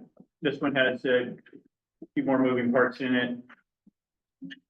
In B, release of information, I think for us, we're trying to be efficient and concise and kind of include all of the pieces of release of information or provision of information into one section. And we feel like there was some fairly significant overlap in your proposed B3. So for us, the add in ours would be under B1E, where we've added criminal activity deemed relevant to an employee's position. We think that notice can go to all employees if it's relevant, not just our public safety or our campus security. So we've moved, that's a insertion there into B1E. We felt like the threats against specific employee work site, et cetera, already covered there directly above it in B1D. So that's what we did with your B3.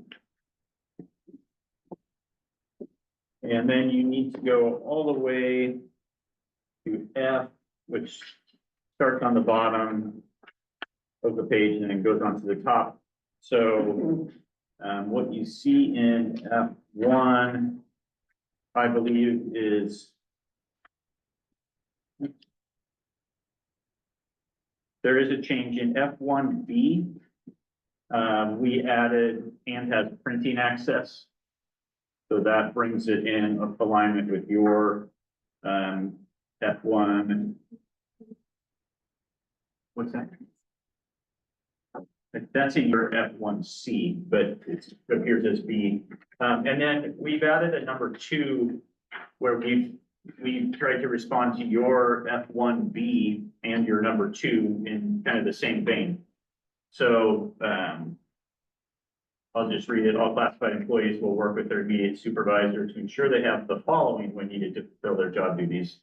So we took the first part of your number 2 and then split it out. First, a sufficient amount of time during their scheduled work hours, not including rest and no breaks, to check email or other digital resources. That is the language that you proposed. And then we added within available resources, technology necessary to fulfill their job duties. So we didn't make it as specific to certain positions. We envision it being a work with your supervisor thing, because we talked a little bit about maybe 2 employees are going to share a device. Maybe I need it sometimes, but I don't need it another time. So they can have it go to somebody else. So that's why we felt like that was fairly similar to the time to check emails, because you're troubleshooting with the supervisor. Like, how can we accomplish this? Yeah. So that's what we did with that. Thank you for this. I have a question. I'll open it up to the group too. I think that in F, we'll have a discussion, but this is looking like some good work was done. I'll say in your counter on in the addition on EE, I think while we would appreciate that, we have some. I think what the direction we were going was the interest was around making sure that our public safety professionals have I think some of them have felt like they're in the dark about certain things they should have known at certain times. And to have some, even soft, not even a hard requirement that they be informed about certain things is kind of the direction we were going in. Can you speak to that around, around those classified and what kind of information the district would want to provide to them around criminal activity? And then the other thing that I'll say is, in our discussions, there was some amount of criminal activity, but then there was some things, some examples that came up that were not necessarily criminal activity, but threatening kinds of activity. That may look like, a small rally of open carry activists near a school who are all carrying AR-15s, right? That would be something that would not be illegal, but also, you know, might be smart to let public safety professionals know about who are going to be working near that work site. Sure. I'll try and hit both those points, and then others on our team, feel free to jump in.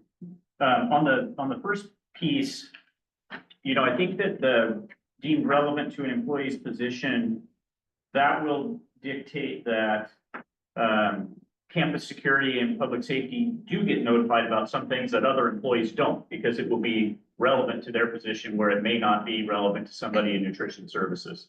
And so, you know, hey, we've had thefts in this area or this time of day or of this type of equipment, you know, that's information that you certainly would want to put out to your campus security and public safety folks. So for us, it really, the language gets to apply to everybody, but it can be individualized because again, their position is different. So more will be relevant to their position in this category than for other folks.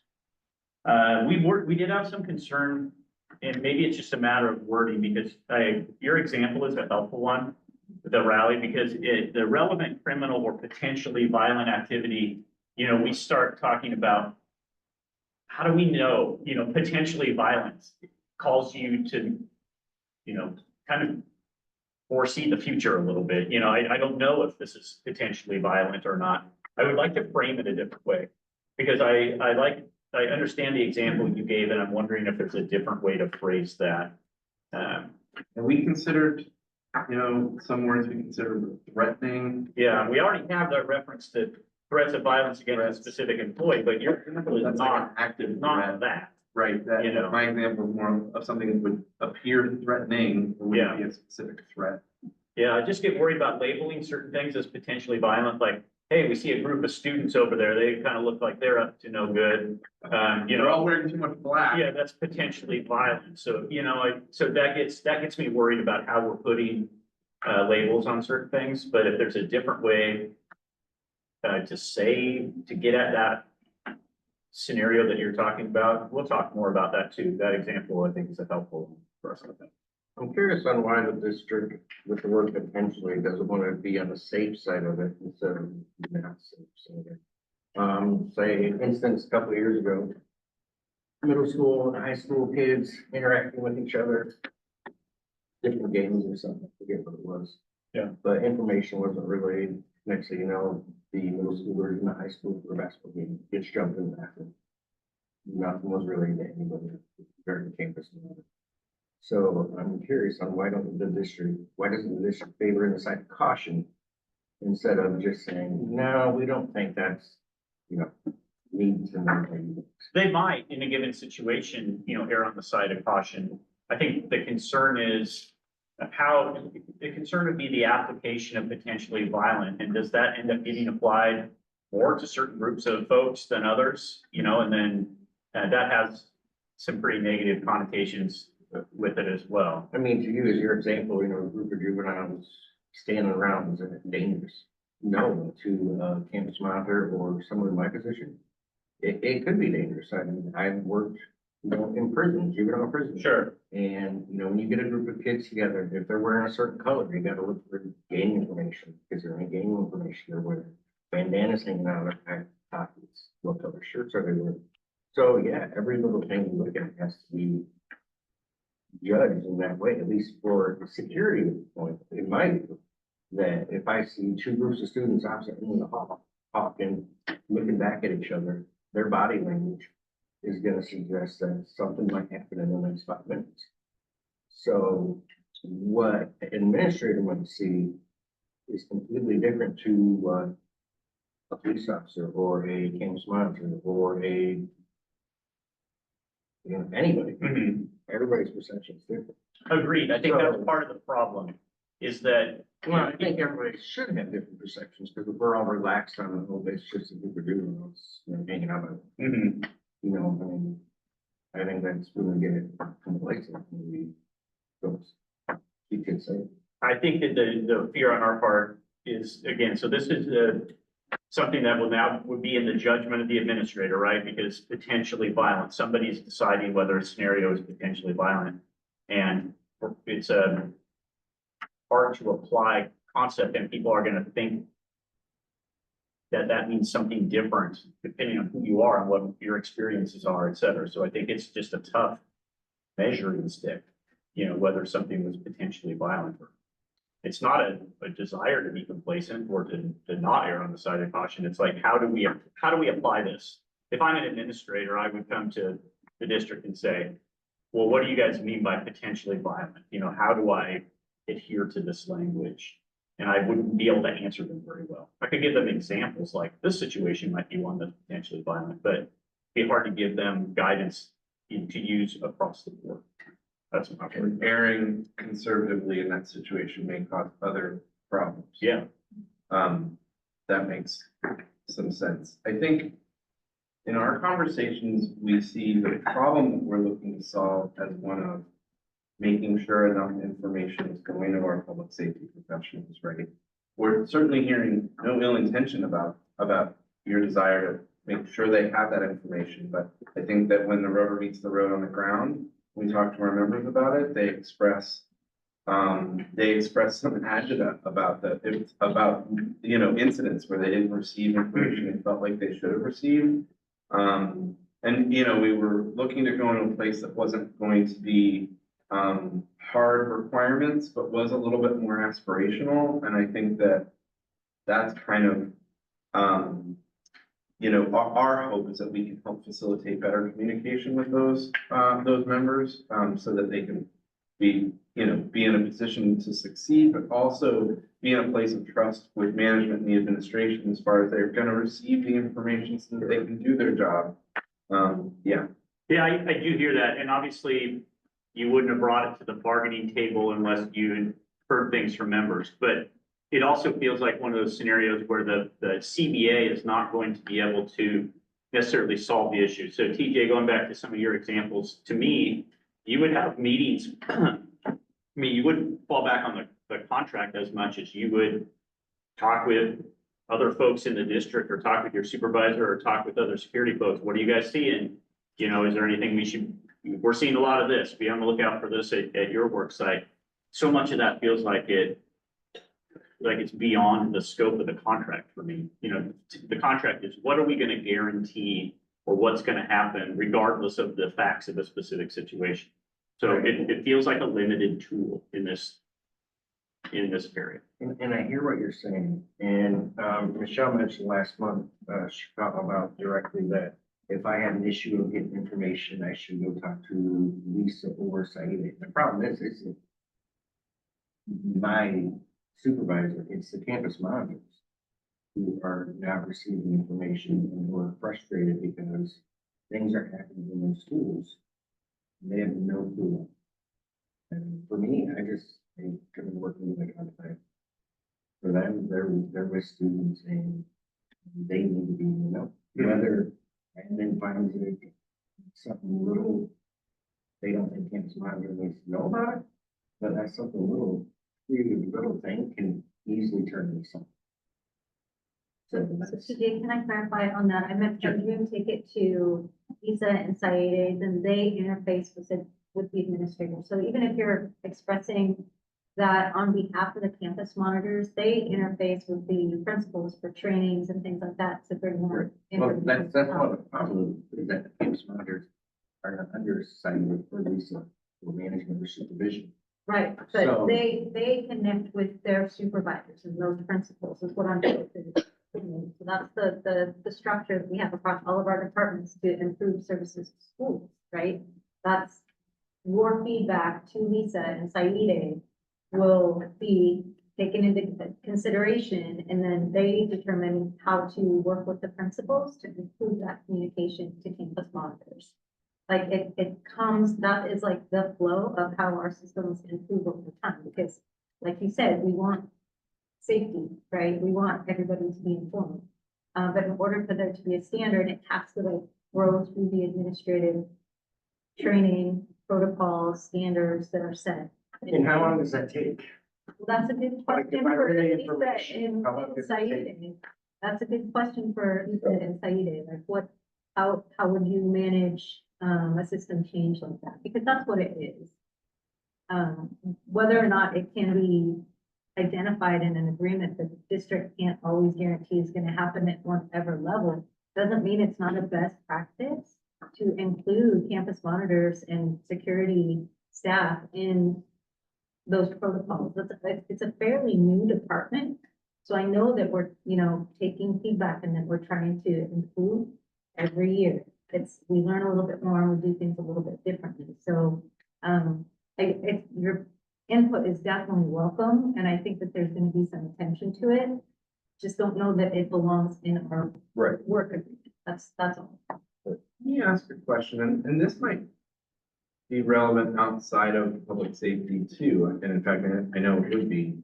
What could we do in a situation where we have one member at one work site with a problem, and they express that to their supervisor, and the problem is heard and gets dealt with in a way that we feel like it's top notch? And then we know that another member had the same exact problem and tried the same approach, but was told to just mind their own business and keep their head down and didn't find that same solution. In this scenario, there is not anything contractual. What should the individual do? What should we do as an organization to facilitate those two experiences being reconciled? I mean, I would take that through your labor management conversations. I mean, that probably one of your key functions, I would think, is to absorb those concerns and make sure the district knows about them. Because those things are gonna happen, right? Different supervisors have different styles. Some They people are. are super by the book. Some people are a little bit looser with how they do things. And so I think the district appreciates when the union brings those things forward and say, hey, we're having problems at this work site. People aren't getting information about certain things and I would echo what. Or the opposite. Oh, they did it really great here. Really good. We can like. We will work to give the good feedback too, Yeah. we promise. Yeah, I think that's a good answer. Thank you for that. yeah. Can I just quick chime in? I would argue it is in B, but it's the application of B. And I think that's sort of what I'm hearing from you is if it's not working, the application isn't working here, this is sort of the flow Yeah. to improve that whole system. Yeah, I mean, because I think TJ, you could put the potentially threatening behavior in here, and I still don't think that's gonna then solve the problem, because it's how the language is applied, right? You could have the contract language in there, and then you could still have situations where the supervisor said, well, I didn't see that as a potentially violent situation, so I didn't notify you, and then you're frustrated, like, why didn't I get notified? So I don't know, I think the contract language has limitations in how it improves the area that we're talking about.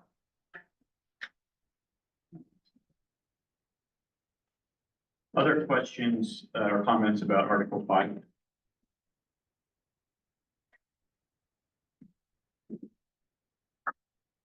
Doesn't look like it, thank you. Okay. Our last one that we're gonna pass back to you is 28.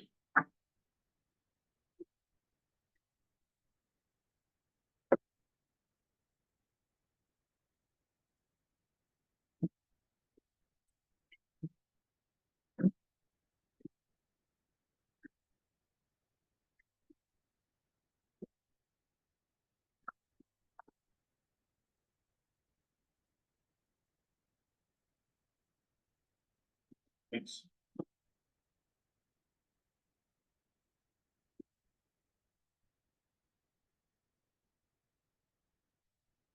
So as that's going around, I'll say, just how they kind of naturally worked out order wise, but then in presentation wise, we went from the ones we had the most agreement about, the TAs, to ones that we didn't have much disagreement left. And so we've kind of now come to one where I think we're probably farther apart, or where our proposals not incorporating what you've asked for.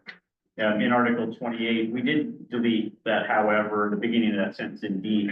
Our concern is modifying the status quo. I think we're worried about what possible ramifications there are of this that are unintended or unforeseen. It's such a small change, but if it turns into temporary need for work for a special or technical skill, you know, I think we started talking about there are needs for special technical skills or work not performed, but within the assignment that may be ongoing. You know, I gave you an example of that one, and you guys, you know, it felt like we had agreement on that, but we may have electrical work, we may have, you know, roofing, we may have any number of specialty things that are reoccurring.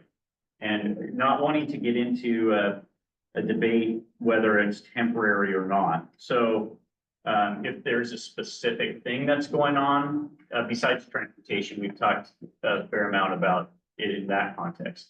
If there's other specific things going on that we need to address, it would be good to hear about those. Otherwise, we're reluctant to shake up what is the current state of affairs, because we don't know exactly what the outcome of that would be. So we didn't make that what appears to be a small change, but for us could have some significance. The editorial change was fine. We've also both agreed to the change in B and the changes in A. So that's where we're at on 28. Happy to discuss that one further. Thank you for that. I think we'll have some discussions on this one. And we may come back with more questions and let's look at it. Okay. Sounds good. Yeah, thank you. So that's what we brought back. And we're still planning at 2:30-ish to have our guest speakers on that one, on our Article 19. Oh, 2:15 now. Okay, wow, so maybe we're just in a position of taking a break. Let's just take a break. That's Yeah. great. Yeah. Okay. That sounds good.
Thank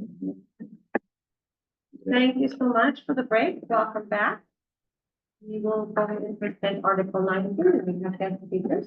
Mr. Erickson, I didn't have to And just to remind ourselves where we were at, we had given you a proposal on Article 19, so we're not speaking to the bulk of Article 19. Where Lisa and Saide are going to provide us information as to that last piece of 19.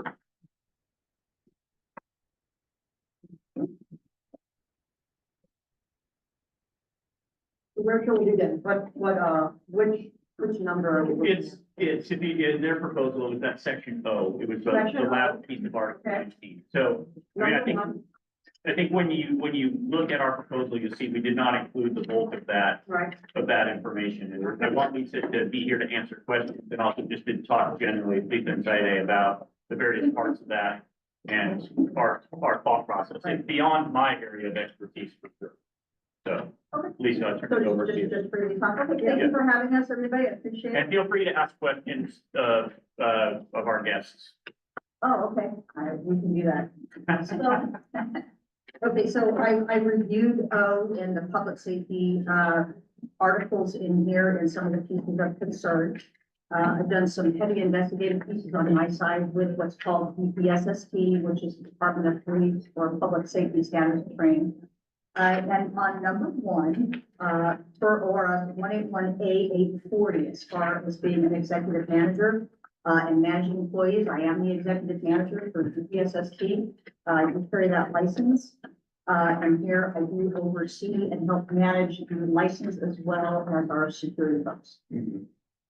And as far as us being out of compliance, I have confirmed with the Department of Public Safety Standards and Training as of this summer, we are in compliance, not only with our security licensing, but also with our entity licensing.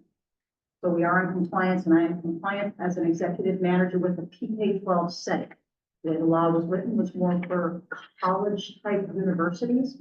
We're a little bit of an anomaly in that. DPSST is aware of it. We are not the only PK-12 in this position, but we do have folks licensed.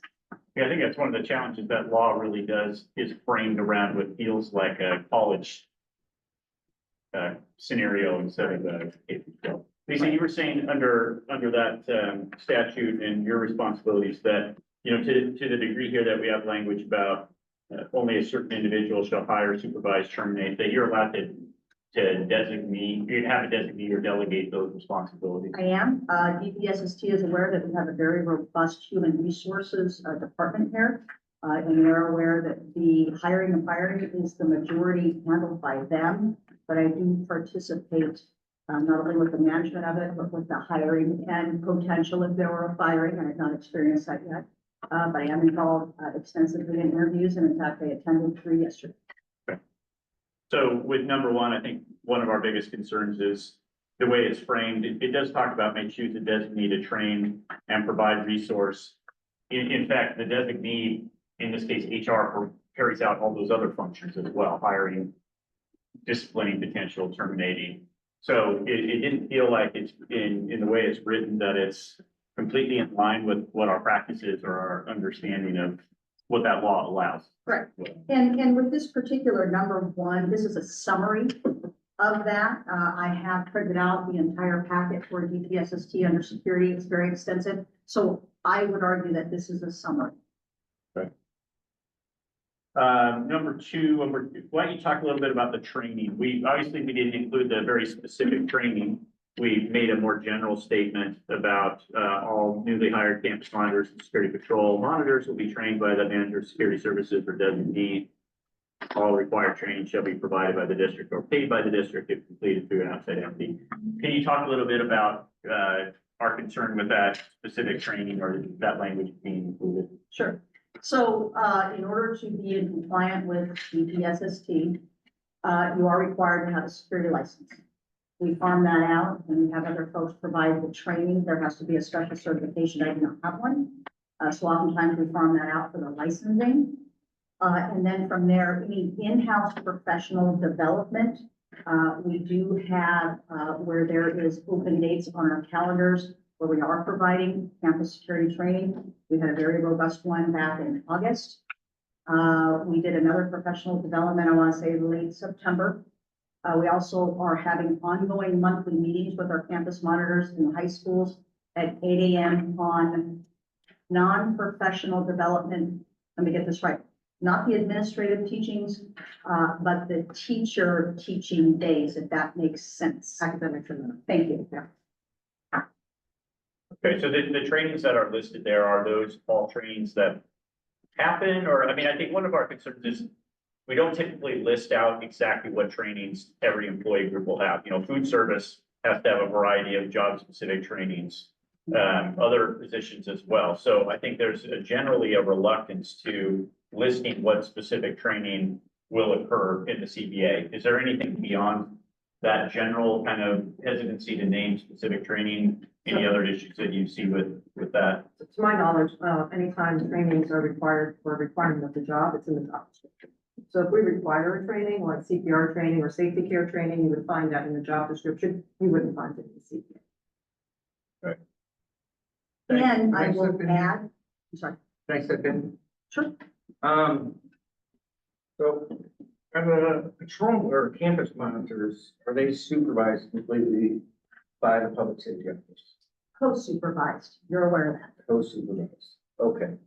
So I'm just curious on, in looking at this district training that we put in, why wouldn't the public safety office or the district want to advocate for these trainings instead of just doing the plain, simple, basic certification of unarmed security, CPR, and safety care? I don't understand. Well, one thing I will tell you, TJ, is that we are not police. We are security officers. The requirement of your position, as well as campus monitors on campus, you can observe and report. And that's where we are at with our programs. So some of these additional trainings on here, while they look good on paper and they're a nicety to have, they're not a requirement. And moving forward, we can certainly look at those and review them and consider them. And that's the issue I think a lot of campus monitors have, is that, you know, I've been in this district since 2017, and I've heard campus monitors since then saying, we would like this, but we can't get it. So they're wanting this training, they're advocating for it. This specific training here, I have not heard. All these trainings that are listed have come from campus monitors. I have not heard all those. So, I have monthly meetings and I have not heard about these trainings. We're not police, we're security, observe and report. and we all agree with that we're not police. And as far as the observe and report, the patrol monitors don't observe and report. I mean, we have to investigate why a burglar alarm is going on. We can't just call the police because then we get told, hey, you can't call the police every time because we get $150 for every false alarm. And that's what we used to do when we first started. We would observe and report. And then we got in trouble because we're getting all these fees for all these false alarms. So with patrol monitors, we've always been told to investigate why is the burglar alarm going on? Is there an open door? You know, what the issue is. So I understand we're not police, but at the same time, I disagree that we just observe and report. Well, and I will interject, TJ, you do have radios that are connected to what's called WACA, Washington County Consolidated Communications Administration. It's a direct access and a direct line to police, not only in Hillsborough, but also Washington County. And you guys do carry that with you and you have that as an additional piece for your safety and security, and you're not required to enter on any open door. You're not required to make any type of contact that would require you to jeopardize your safety. And if at any time you feel that your safety is being jeopardized, you can back out and you can use that radio for your safety. And I agree. But like, back to the training, like, I mean, we have campus monitors wanting to do district public safety incident report writing system. They want to be able to document things that they're doing or fights or things they're finding. Because what's happening is I've been told by 2 different campus monitors that they're entering stuff into systems that anybody can get in and change. And that's what's happening. One campus monitor told me all about an incident that he entered into the system and somebody got in there and changed it. And he's like, why aren't we doing the public safety system? So at least the security manager can see the information and the principal. I appreciate you bringing that forward. I have not heard that being an issue. Not have I. If that has occurred, that's something that, executive leadership should, talk to the building administration, but that's not something that. And this camera responder did tell me that he did email you, Lisa, and talk to you about it. And he said that he sent you other information regarding it. And maybe that's something we need to have a side discussion about. But I just know that's what I'm being told, is that what's happening in the school is being changed on other programs, where it doesn't get passed on to the feeder schools. Okay, this happened, say, at a middle school, and now it's going to high school next year, but high school has no idea about this incident because it was changed. So that's one of the reasons why, campus monitors want to be able to document without the worry of their information getting changed. Well, they have free access to my email, my phone number, my phone number, and we also meet monthly. We check in with them when I'm at the school, so I haven't heard. I think, TJ, I would also go back to our overall concern that listing specific trainings in the contract is not typically where we go. Because, you know, again, any number of different job classifications have different training that they may have. If we also have the professional improvement section, so it is possible if people are not getting certain training from the district as part of mandatory training, and they feel like trying to do some level of professional improvement, they can try and access it through that piece as well. So I think that option is there for people, but, you know, I would be uncomfortable limiting, kind of listing out specific training, because that can change, job requirements can change, the names of trainings can change, you know, so we just tend to not set those out specifically in the CBA. I don't know whether any of these specific ones are appropriate or not. Not my area of expertise, but I think just generally speaking, I still would look at this and say, yeah, we don't, you know, line out exactly what trainings are going to be provided to each position typically in the contract. So to me, that's a bigger kind of an overall concern that doesn't relate to what the specific training is. So you're saying that the district all of a sudden decided we want all campus monitors to do, say, Narcan. Okay, Narcan's not in the job description, so does that campus monitor have to be trained?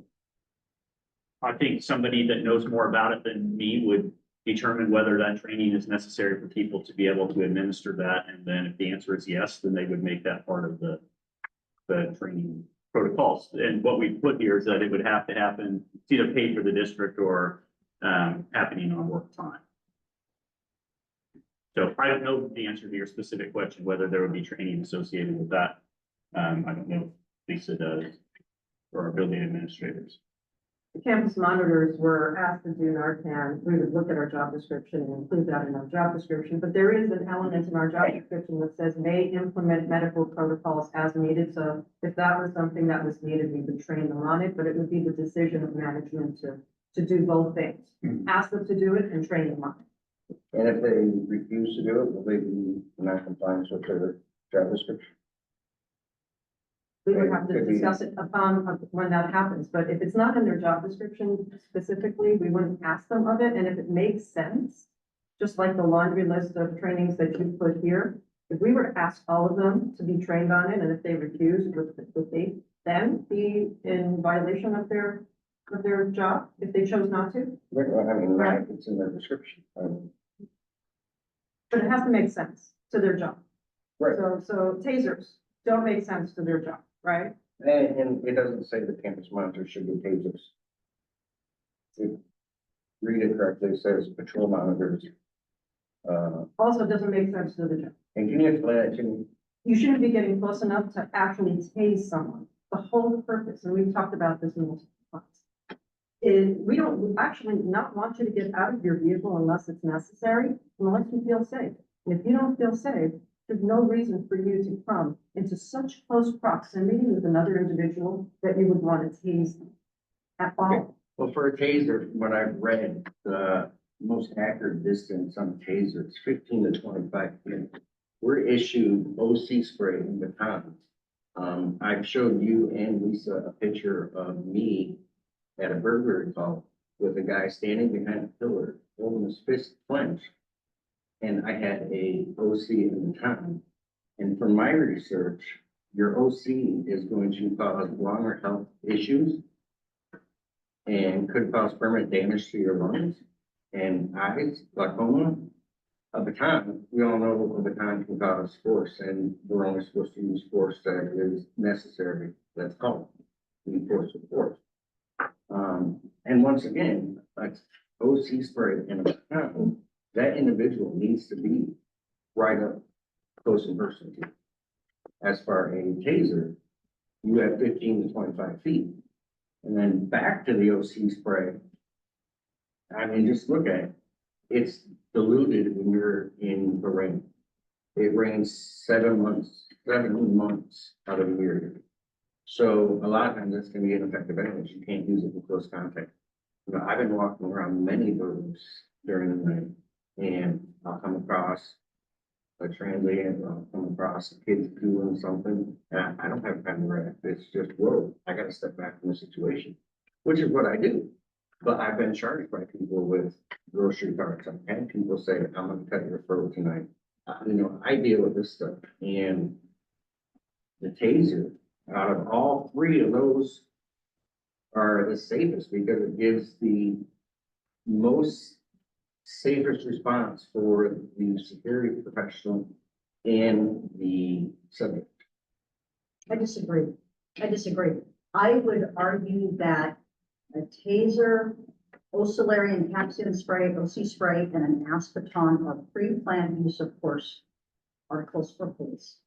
And so in order to use those effectively, and I can testify to that, I've had 28 years of police experience. I worked with Hillsborough Police for 28 years, and I did that. We were always taught that those are pre-planned articles to use. And so when you're being brought upon by sudden attack, I would say that situational awareness for you as a security patrol monitor is probably your safest tactic. And just being aware. And there's nothing that says that you have to engage a person behind a pillar with a fist. You can walk away and you can disengage. Well, yeah, there's nothing that says that, but what happens if I would have approached the door and that guy would have just started backing from the back? What would you do? I would have did whatever I needed to do to get away from the situation. Fair. You just So, answered your question. I You mean, just answered your question. it's just weird that It's not the, weird. the CJ. safety of your personnel just, The safety of your it's crazy. personnel comes with your observation skills, TJ. No, I agree. Basic I completely agree. observation skills. And I understand you've been doing law enforcement for 28 years, and I've also worked EMS security for quite a while now, and I've never once had a situation where I would have used a taser. You know, but it would have been a nice tool to have in case I came in front of something where I needed a taser, where I don't have a escape. And the idea with situational awareness is to not put yourself in that situation, TJ. Nobody in your position is going to be disciplined for not responding to an alarm appropriately or anything like that. If you feel that your safety is in jeopardy, then you back away. Right, and I completely agree. It's just hard to do when you're by yourself walking to school and you get confronted. So I agree, situational awareness is the number one benefit that we can use as a tool. But, well, I walked into a gas station the other week and, or a couple months ago now, and the guy was laughing at me because he's like, they give you everything that you need, that ballistic vest, everything to protect yourself, but nothing to defend yourself. And that just blew my mind, because I'm like, you're right. They don't. I mean, I get caught out somewhere, I gotta fight to get out of it.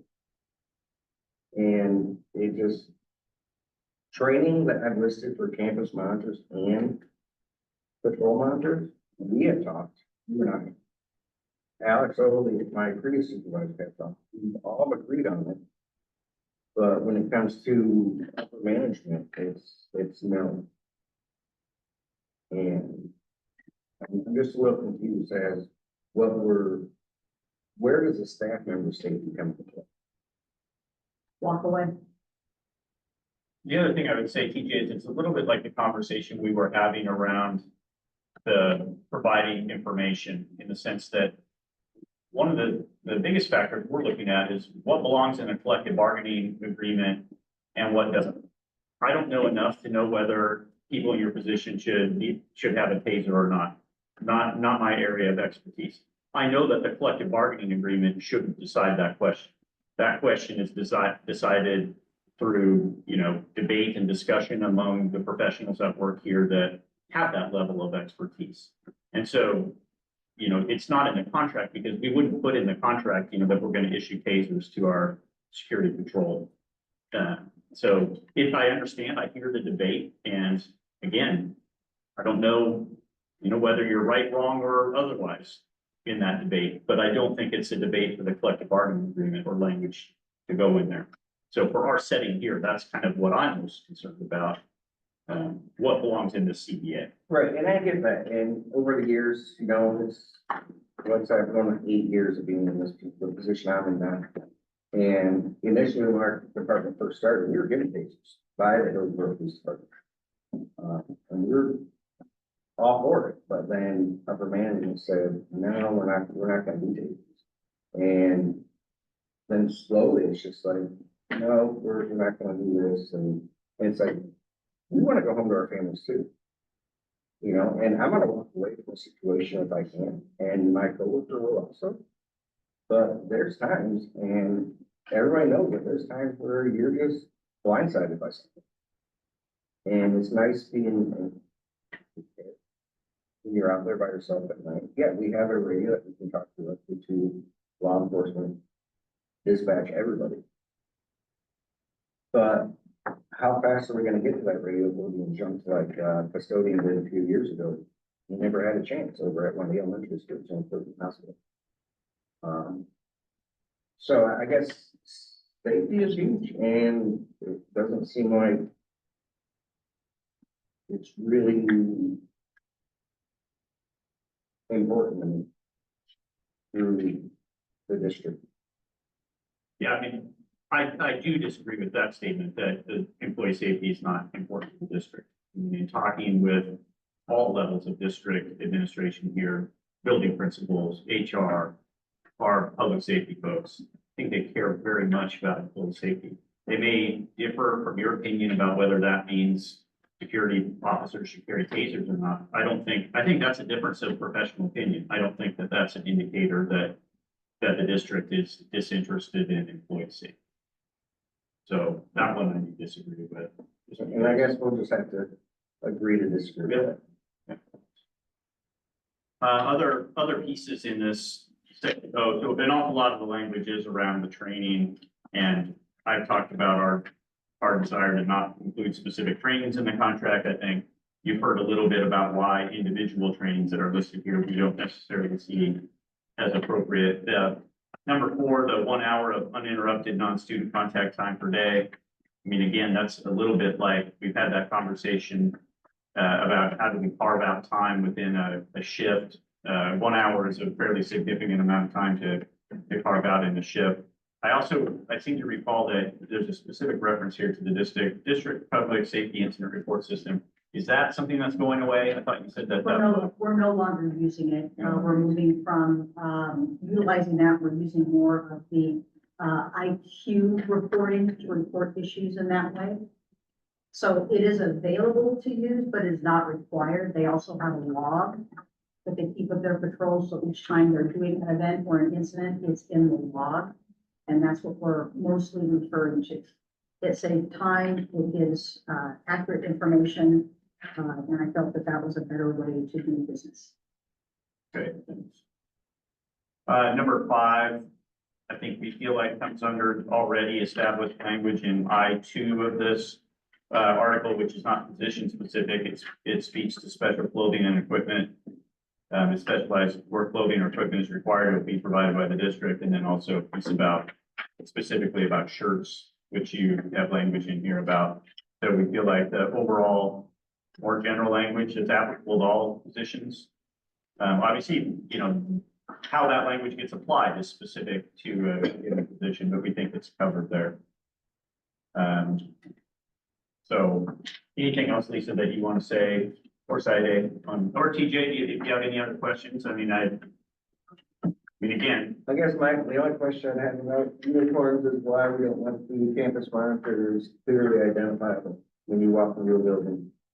I want to be able to walk into my daughter's school and say, oh, there's a campus monitor right there. I can recognize it because his shirt says public safety.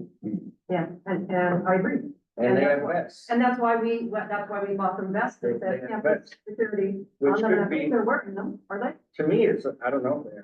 Well, you can't identify them then. But to me, a vest is a weapon if a student or an adult gets a hold of it and rips it off and could choke the individual. So I'd much rather wear a polo.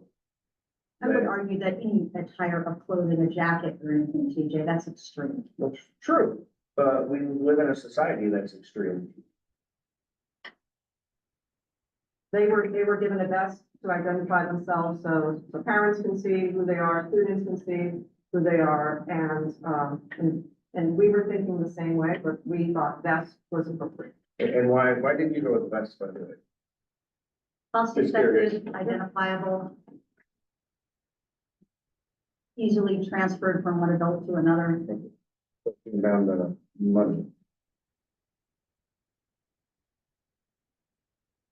Is there a problem with that? No, I'm just curious on why we don't want. They have like this retro, So you can see them in the dark outside. Oh, yeah, I've seen them, they're nice. Maybe we can, Once again, it's just, but if they're with their jacket. we're valuing our employees I mean, did the facilities, I heard this from campus monitors, that they were told that they're not technically supposed to wear shorts. Why would we say that if we don't want them in a uniform? I think all employees have been told to wear professional attire. And so if you're wearing attire that's not professional, pants, professional. Sweat shorts in the workplace, not professional. Not professional. And who, okay, Is that a written policy? Professional attire, right? I'm assuming professional attire for people of some sort. Is there a? Yeah, it might be department by department, I know, but the last time that we bargained, we spent an inordinate amount of time talking about the dress code in nutrition services, I remember. Karen's laughing. She knows, sorry, PTSD. It was the great jeans debate. Jeans and yoga pants. Yeah. Be professional in Yeah. attire. I think it's probably departmentally. It depends on your job position, Yeah. what is or is not professional. I agree. For your job.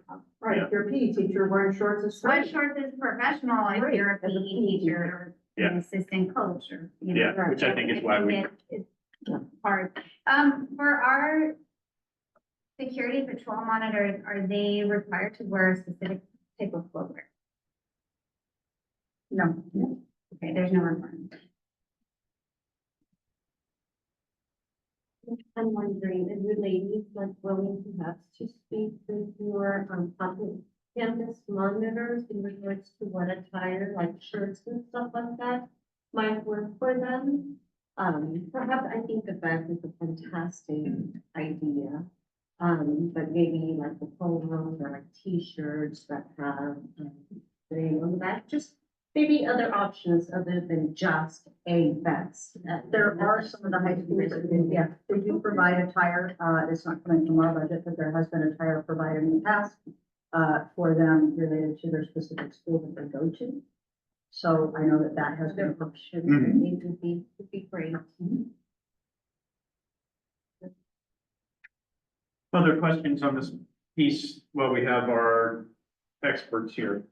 I just have, number 6, you and I, and say, and all talked about exterior vests for your patrol monitors. That's not on here anywhere. Has the district looked at the ergonomics of wearing an exterior vest versus concealed vest and being able to balance carrying your equipment on your chest compared to carrying it on your hips? And causing hip injury? Have you discussed it with your risk manager? Have I discussed it? I have not had that discussion specifically with our district risk manager. And what's your reasoning of not allowing exteriors to carry equipment and is there a reason? We haven't discussed it, so You and I have discussed it. you have Recently. suggested an exterior. Right. I will interject in there. So an exterior vest, what he is referring to when, people who, such as TJ works in an exterior environment or a police officer, they will often wear what is called, a bulletproof vest under their clothes. TJ has provided a bulletproof vest, so every time he comes under, he puts this on underneath his shirt. And what he's referring to is a vest that is worn on the external. So for example, if you look at our local police here, Hillsborough Police, in our sheriff's office, you will see that they have a vest on the outside. It looks very bulky. It carries lots of equipment. We have chosen not to go that route because of the appearance. We have decided, in our office that it's not necessary. It's very police looking, aggressive looking, and we have decided that we do not want to have that appearance with our public. And then under, if you will, polo, vest suffices for their protection and safety. Right, but yeah, and the ergonomics and wood distribution and even just comfort for your employees. I mean, you know what it's like for steel wool vest when it's 90 degrees outside.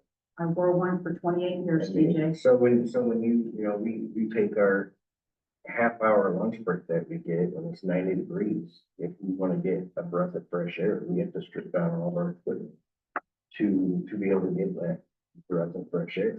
I wore one for 28 years and never felt the need to take a breath of fresh air. I think that's an individual opinion. And when was the last time Hillsborough wears exterior vests? Am I correct? Most, not all. It's an individual choice. It's not a requirement.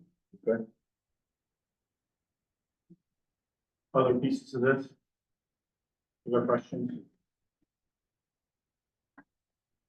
We've had, most of this proposal for some time, so we've been Yeah. discussing it and working through it. If we have more questions, I think we'll either send them to you or come back with them. You know, I think originally our proposal, our interest here was to make sure that we were in compliance with this law. I Yeah. think as we were waiting for your team to come back, we came to a similar conclusion that we were already in compliance with Yeah. the brief. That's the goal. We want to make sure we're in compliance. We do sometimes hear things from our members that don't make it to management. It's unfortunate, but that is the reality of working in the union world, that sometimes the union hears things and management doesn't hear. And one, you know, I think one of the things that we hear from our campus security is maybe that there would be, you know, one of the interests here was maybe if our campus security was working a little bit more with the public safety office rather than being supervised by the schools, it would feel like a little bit more, and this goes back to some of our conversations that we were having in Article 5, that they would feel like they were more in the loop on the things that were most relevant to their position, that they were more in the know, rather than feeling isolated sometimes at their sites. And that was really what was driving at least this proposal in one, was being in compliance and being more, having a more collaborative team that really felt like they were part of the public safety. Hearing that we're in compliance is great. That's our. Agreed. So, and honestly, knowing that we're in compliance, this is firmly under management rights, and we understand that. We're not trying to dictate something that we know is management rights, who supervisors are. Sorry, I want to get the job title right. Campus monitors, we know that's a management right and not something that's controlled by our CBA, so. But we do want to let you know that that is something that we've heard from our staff. You know, it'd be great if we to be more part of our public safety. We want to be, so. Thanks, appreciate it. Some of the conversation we had earlier today is relevant to this in the word relevance, in that some site administrators might find certain pieces of information relevant, whereas another site administrator would not. Whereas the public safety office as an umbrella could more easily make determinations about, what is relevant information. Yeah.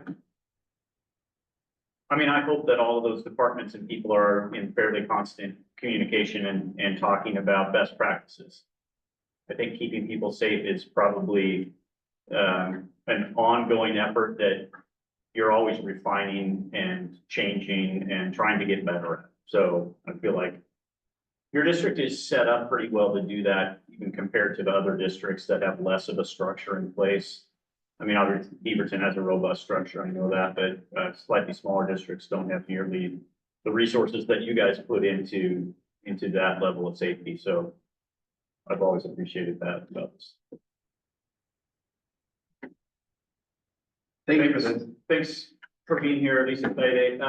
What do you want to do time-wise? I mean, we're still working on those other proposals that you brought. The financial ones are really the ones we didn't get back to you on, right? Yeah. Insurance and salary, or compensation, so. We could use a caucus. We Okay. work on these two proposals you've given us. I mean, I guess, Do you need an hour? yeah. Why don't we plan for coming back at 4? Okay, And then let us know if you need more or less time. yeah, it's hard for me to answer that only because we Yeah. didn't really get in, we tried to Yeah. get done with that piece and then get it back to you, and now we're gonna go with start. Yeah, but that makes total sense. Let's plan for coming back at 4, and then if we can come back earlier than that, that's great. Perfect. I do have some questions about Article 19 that don't have to do with the piece that the guests were here for, but I can ask those later, correct? Yeah, absolutely. And I think, you guys are gonna present back to us on that. I mean, I don't think we believe that article was resolved. I mean, obviously. Yeah. All right, thanks. I have a quick Thank question. you. Yeah. Michelle, are you still planning on giving the presentation today? Hello. Okay. Sorry. Let's make sure we have enough time. All right. For that, too. Thank you.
We do not have an article to present back. Do you guys have something to present? Yes. I'm waiting to make sure my whole team is. Okay. We are ready to accept your last proposal on Article 5. Nice. Excellent. Thank Do you. you have a clean copy? Well, I have one. And I will note there were a couple of capital letters that would be. Oh. To have the official copy. Not necessary, but Don't worry, I Might spent a look lot of time going through it. yeah. You'll find it works.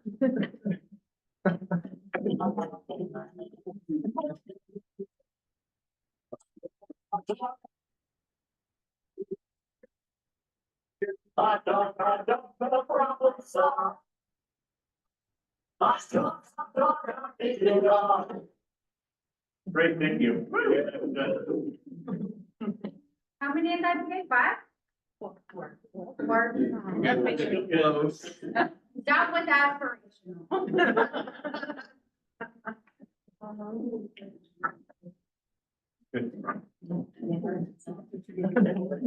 All right,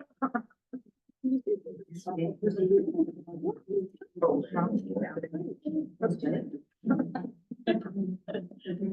that the only one that you're bringing back? For now? Okay. Yeah, we'll need some more time. Then we can go ahead and into initial presentation. Just a minute. No, that's, actually, we've made really good progress today. So we are getting down there to fairly small number of articles that are still open, which is great.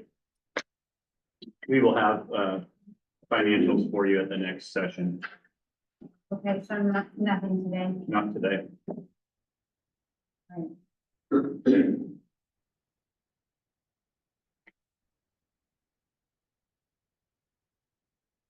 We have Michelle's presentation, but it's not a proposal.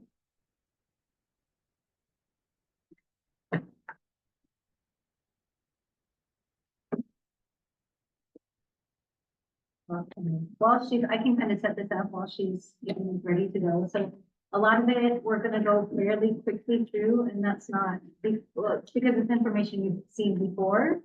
Just kind of, again, kind of bringing up some reference. I was able to take the proposal you gave us today and then set it up there against our last proposal. So again, we can see, the difference between them, getting closer.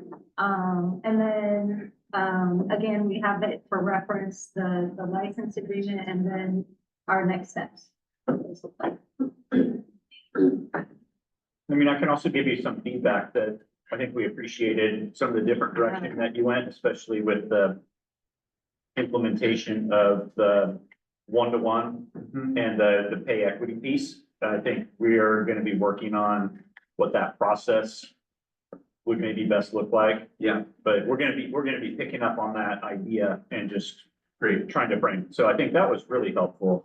good. I'm glad that was a good, kind of framework to use. Yeah. Yeah, I mean, I think we felt like your proposal brought us quite a bit closer to resolution, and so it's more a matter of us wanting to have some time to think about some of those components of it, to be able to bring something well-informed back to you. But I think you will see some familiar stuff when we do bring it back. Okay, there's a lot of moving pieces in there, so that's There is. totally reasonable. Yeah. Thank you.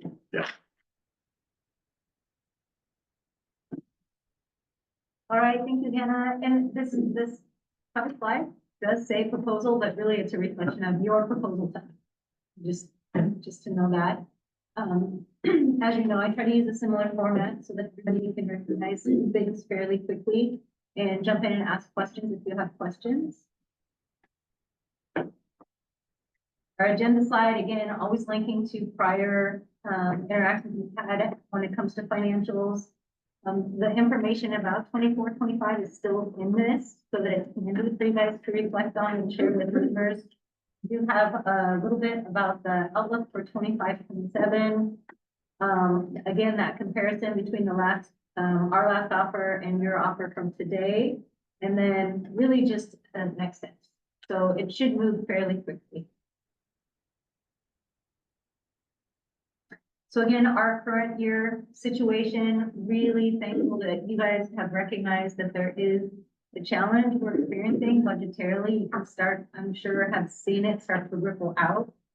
Still trying to protect the student experience as much as possible, but we're definitely making some changes in the current year. That's some of the big kind of situation bullets. And of course, the biggest is that it's not budget. When we started our bargain with you guys, it was well balanced and we had a plan moving forward. So anything we negotiate in excess of this current year creates a deeper budget gap. I would echo what Michelle said. We are appreciative of you guys recognizing those challenges. Obviously, your proposal, year one reflects that. So Yeah. That's very helpful. Thank you. And this is a slide you've seen before, just kind of a illustration of the budget gap.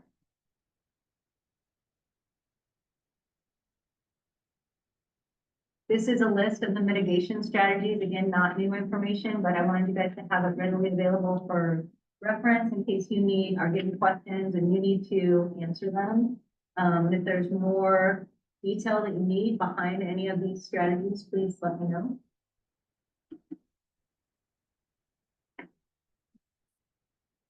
Again, our district approach to the offer, we really want that 3-year agreement for our planning purposes, for member, stability. They know what they can expect for the upcoming years. The highlighted bullet here is the district sustainability for the full CBA period. We don't know what our funding is going to be for next year, as early as next year. We do know that there are some pretty significant costs already on top of what would typically be a normal settlement. So that's in jeopardy. That's why it's got a highlight. Again, that's different from when we started on this path. We do want to be competitive and sustainable, targeted to the market demand. We redid our wage and benefit study that we had done for the prior bargain, shared that information with you so that you could see that some of the changes, the really good work we made last time really did impact how comfortable we are in terms of wages and benefits. So that's an exercise I would recommend every time we come to renegotiate an agreement. Definitely student-centered, just like you guys are really thinking about that student experience and how we can best serve them. And then finally, clear implementation details, especially since we're in the first year. It's going to be really important that we're clear about implementation for both members to know what to expect and what to expect it, and also the cost, because whether or not something's fully retroactive, the effective date of it, all of those things will play into that calculation.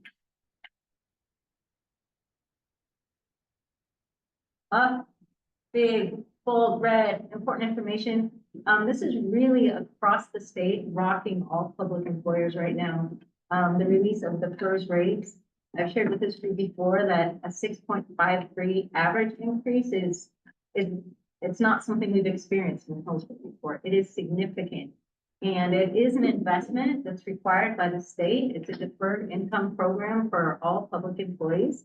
It's a great program, but it's very expensive, and the estimates are included here for years 2 and 3.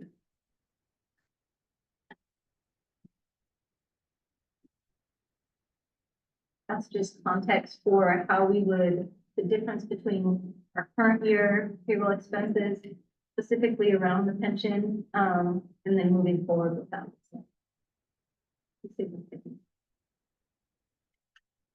Thanks, Hannah. We're just cooking along.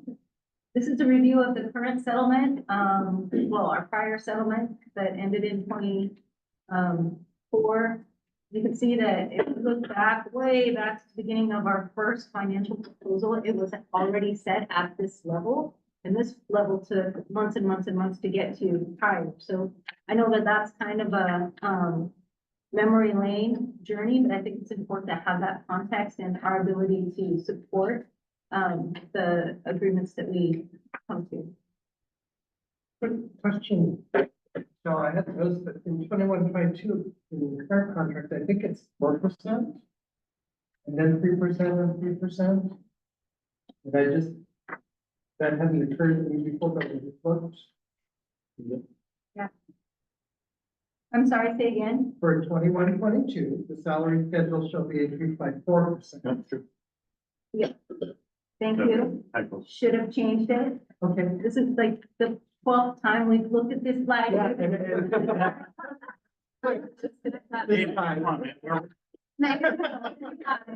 Sign the math, that's up to 9 and that's 10. Right. Yeah.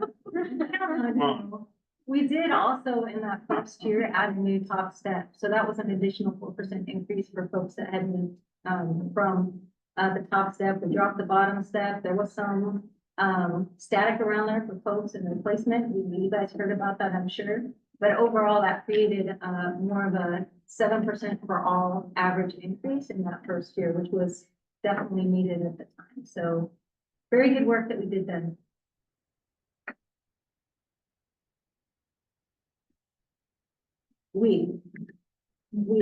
Not we. Okay, just being clear about that. And this you've seen before. This is our 23-24 step distribution. I'm sure it's a little bit different this year. But it gives you an idea about who's on that top step. We referred to it earlier. It's about 20% of folks, which is different than what we've had in the past. Typically, we have a lot more people at that higher end. So that really speaks to the attrition and the newness of a lot of our members today. And this is the schedule structure. This is going to come up again as we implement a program because of the way this is it's structured. There's not a GSI, general salary increase is not applied to every individual cell. It's applied to the first cell, and then that has a step increase on top of it across until you get to step 9, and that has a 4% increase.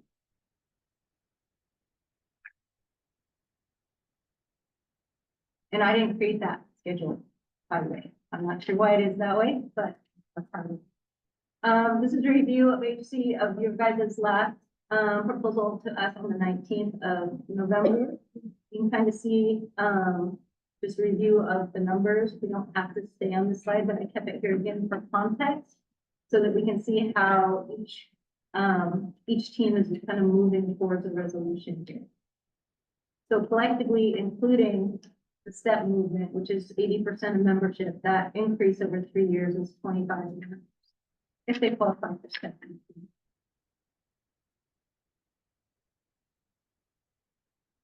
Okay, this is the proposal that we brought to you on December 3rd. You can see that we had some movement there towards your guys' proposal. I think one of the challenges that we shared with you at that time is that there was an awful lot of language outstanding still that you guys have moved away from today. Thank you so much. That kind of made it more difficult to make more movement here, not knowing about those other outstanding factors.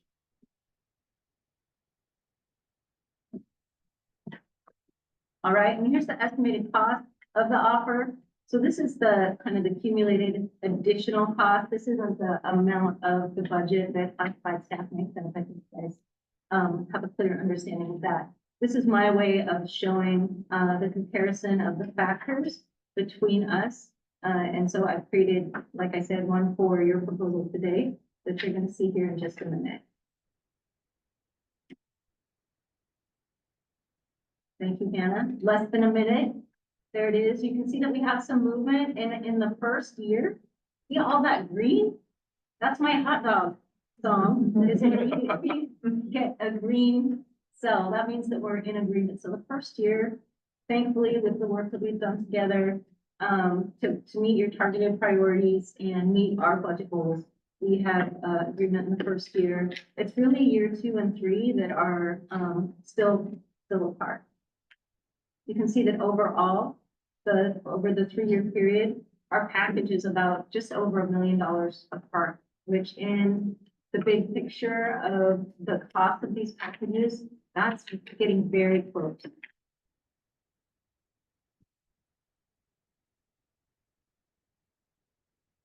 This is the same information, just in a summary format, all in one slide. All the numbers should tie out. If they don't, David, you need to let me know, but this should be. Not 5 months from now. Not at all. A lot of numbers on that. Yeah, so I think the only thing that I can see wrong right away is for the district's offer, we have $50 a month towards the insurance cap in the first year, and up there it says 25, which is from an older offer. So we will make that correction as well. But the cost is right, the narrative just wasn't updated. So again, we're getting really close.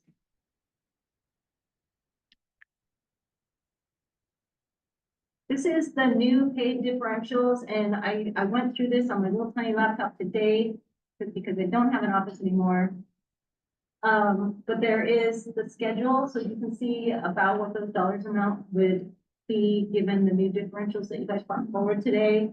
Also the budgetary impact of those for both the day and night custodians, the lead custodians, and the security monitors based on our current staffing.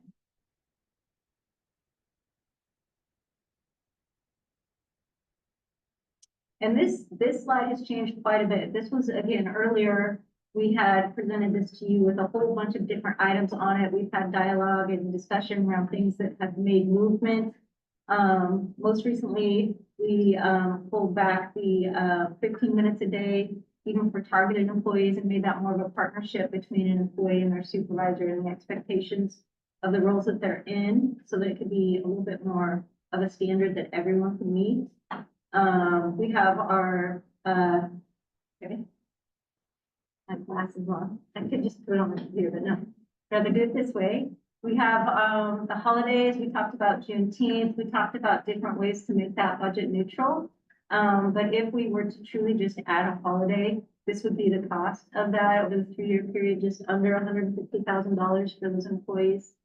We had a lot of dialogue around the additional vacation days and receiving them sooner, which in the workforce that we see is making more movement and less senior, that this is an incentive for them. And so these are the estimated impacts of those days.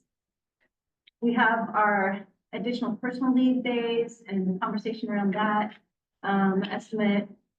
We have the IEP meeting participation and some of those other factors. We didn't really have a way to estimate those impacts, so it remains unknown. So, yeah. Thank you, Hannah.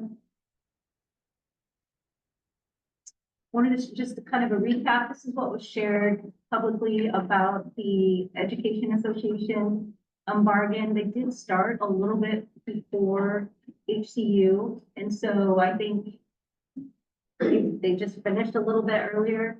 That group is much, well, it's a diverse group, but it doesn't have the same diversity in terms of classification, calendars, and all of those things. So I think that really does add a layer of complexity to our conversations here. But this is what they landed on. Again, that 3.5% in the first year. They, in a similar manner, took the information that we shared and took it to membership, and were able to help us keep that budget gap from growing larger. Second year, we have 4.75, which is the highest general salary increase we've ever given. This doesn't include step, that's just the general salary increase, which I know members tend to look at that as they're making comparisons. And then in 26-27, we have 4.25%. So you can see that over the 3-year period, in general salary increase alone, that's 12.5%. And then you can see this is interesting how they funded their 3.5% in the first year, when they took no increase in insurance. And so for where we are today, and all those green cells in the cute chart, we are, it's a better insurance benefit for classified than licensed, given that $50. I think we need to talk about whether or not that's going to be retro, or whether that's going to be implemented and moving forward. But that does put HCU above HEA in terms of the insurance cap. And continues for the next couple years, because they also have $50 a month insurance increase in 2 and 3, which is similar to what we have at this time as well. It took a little bit of time for their group to ratify. Typically takes them about a week, and our board had a special session to approve that. And because of that, we were able to implement this one. Okay. So next steps, I was trying to finish up just kind of what it looks like moving forward. We do have a board work session, missing the work session. David, on that first one, I see it now. So typically the board doesn't take action at work session, but they will if there's something that's urgent, they can't wait. For the regular session, we have bargaining and a board meeting on the 28th. And then I think today we need to kind of talk about whether or not we should be scheduling additional sessions, but I do think that we have made so much movement today. I'm hoping that's not necessary, but I think Hannah will try and see if there's maybe some spots on the calendar in February that we can move. That is all.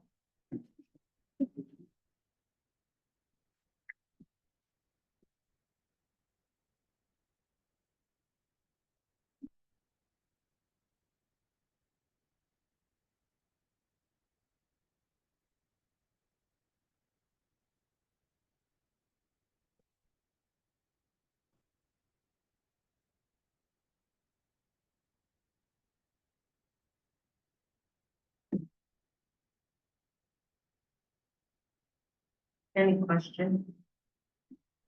I think that would be one thing I'd like to share too, is that I really appreciate how the leadership team has been developing questions and seeking information to kind of get their arms around more of the details of the operational things that are attached to the agreement. And I hope that the information has been both timely and useful that we've been able to provide. I'm not hearing that. So, good. Yeah, thank you. Yeah. I don't know that we have any questions. Yeah, We want to look at dates after the 28th. Or we don't want We to should settle it on the 28th. Thank you. I think we should just do it, get it done, you know? Yeah. Like, I don't want to jinx that. Right, yeah. I think if we plan another date, then we're gonna be like, well, we have another day, so let's not get it done. That's just my personal opinion. So, Agree. No, I think we're also optimistic and hoping that we could come to resolution, like and Michelle said, and I've said, I appreciate the back and forth, I appreciate the movement that's happened, and I hope you guys feel like we're also trying to find those places where we can do things as well to bring this to closure. We're getting close. Yeah. I don't think it's out of the question that we could maybe get things done on the 28th. That'd be great. yeah, I think we're hopeful for that. You guys have like 3 or 4 articles on for you, 19, 28, and 31. 28, 31. 31 is just great. But that's not one. have one to do. We both were talking about a 3-year contract, so that one. Yeah. And we have 10. And so then we bring back financials. Unless you have any dates between now and then, we'd be open to that. If you want to agree to our financials today, we can see it. Yeah. So that's good salesmanship. Package our compensation proposal with the rest. You know. No, I know that we were struggling to find a team meeting date between now and then, so I think that's gonna be a challenge. We will come ready to roll, get the financial proposal to you at the outset of that meeting. Okay, that sounds like a good plan. Okay, Thank you, great work today. yeah, thank you. It's good to get those TAs. Absolutely. Yeah. All right, we'll see you next time. Yeah, we would love a brief sidebar. Yeah, Yeah. yeah. Thank you. Yep. Thank you.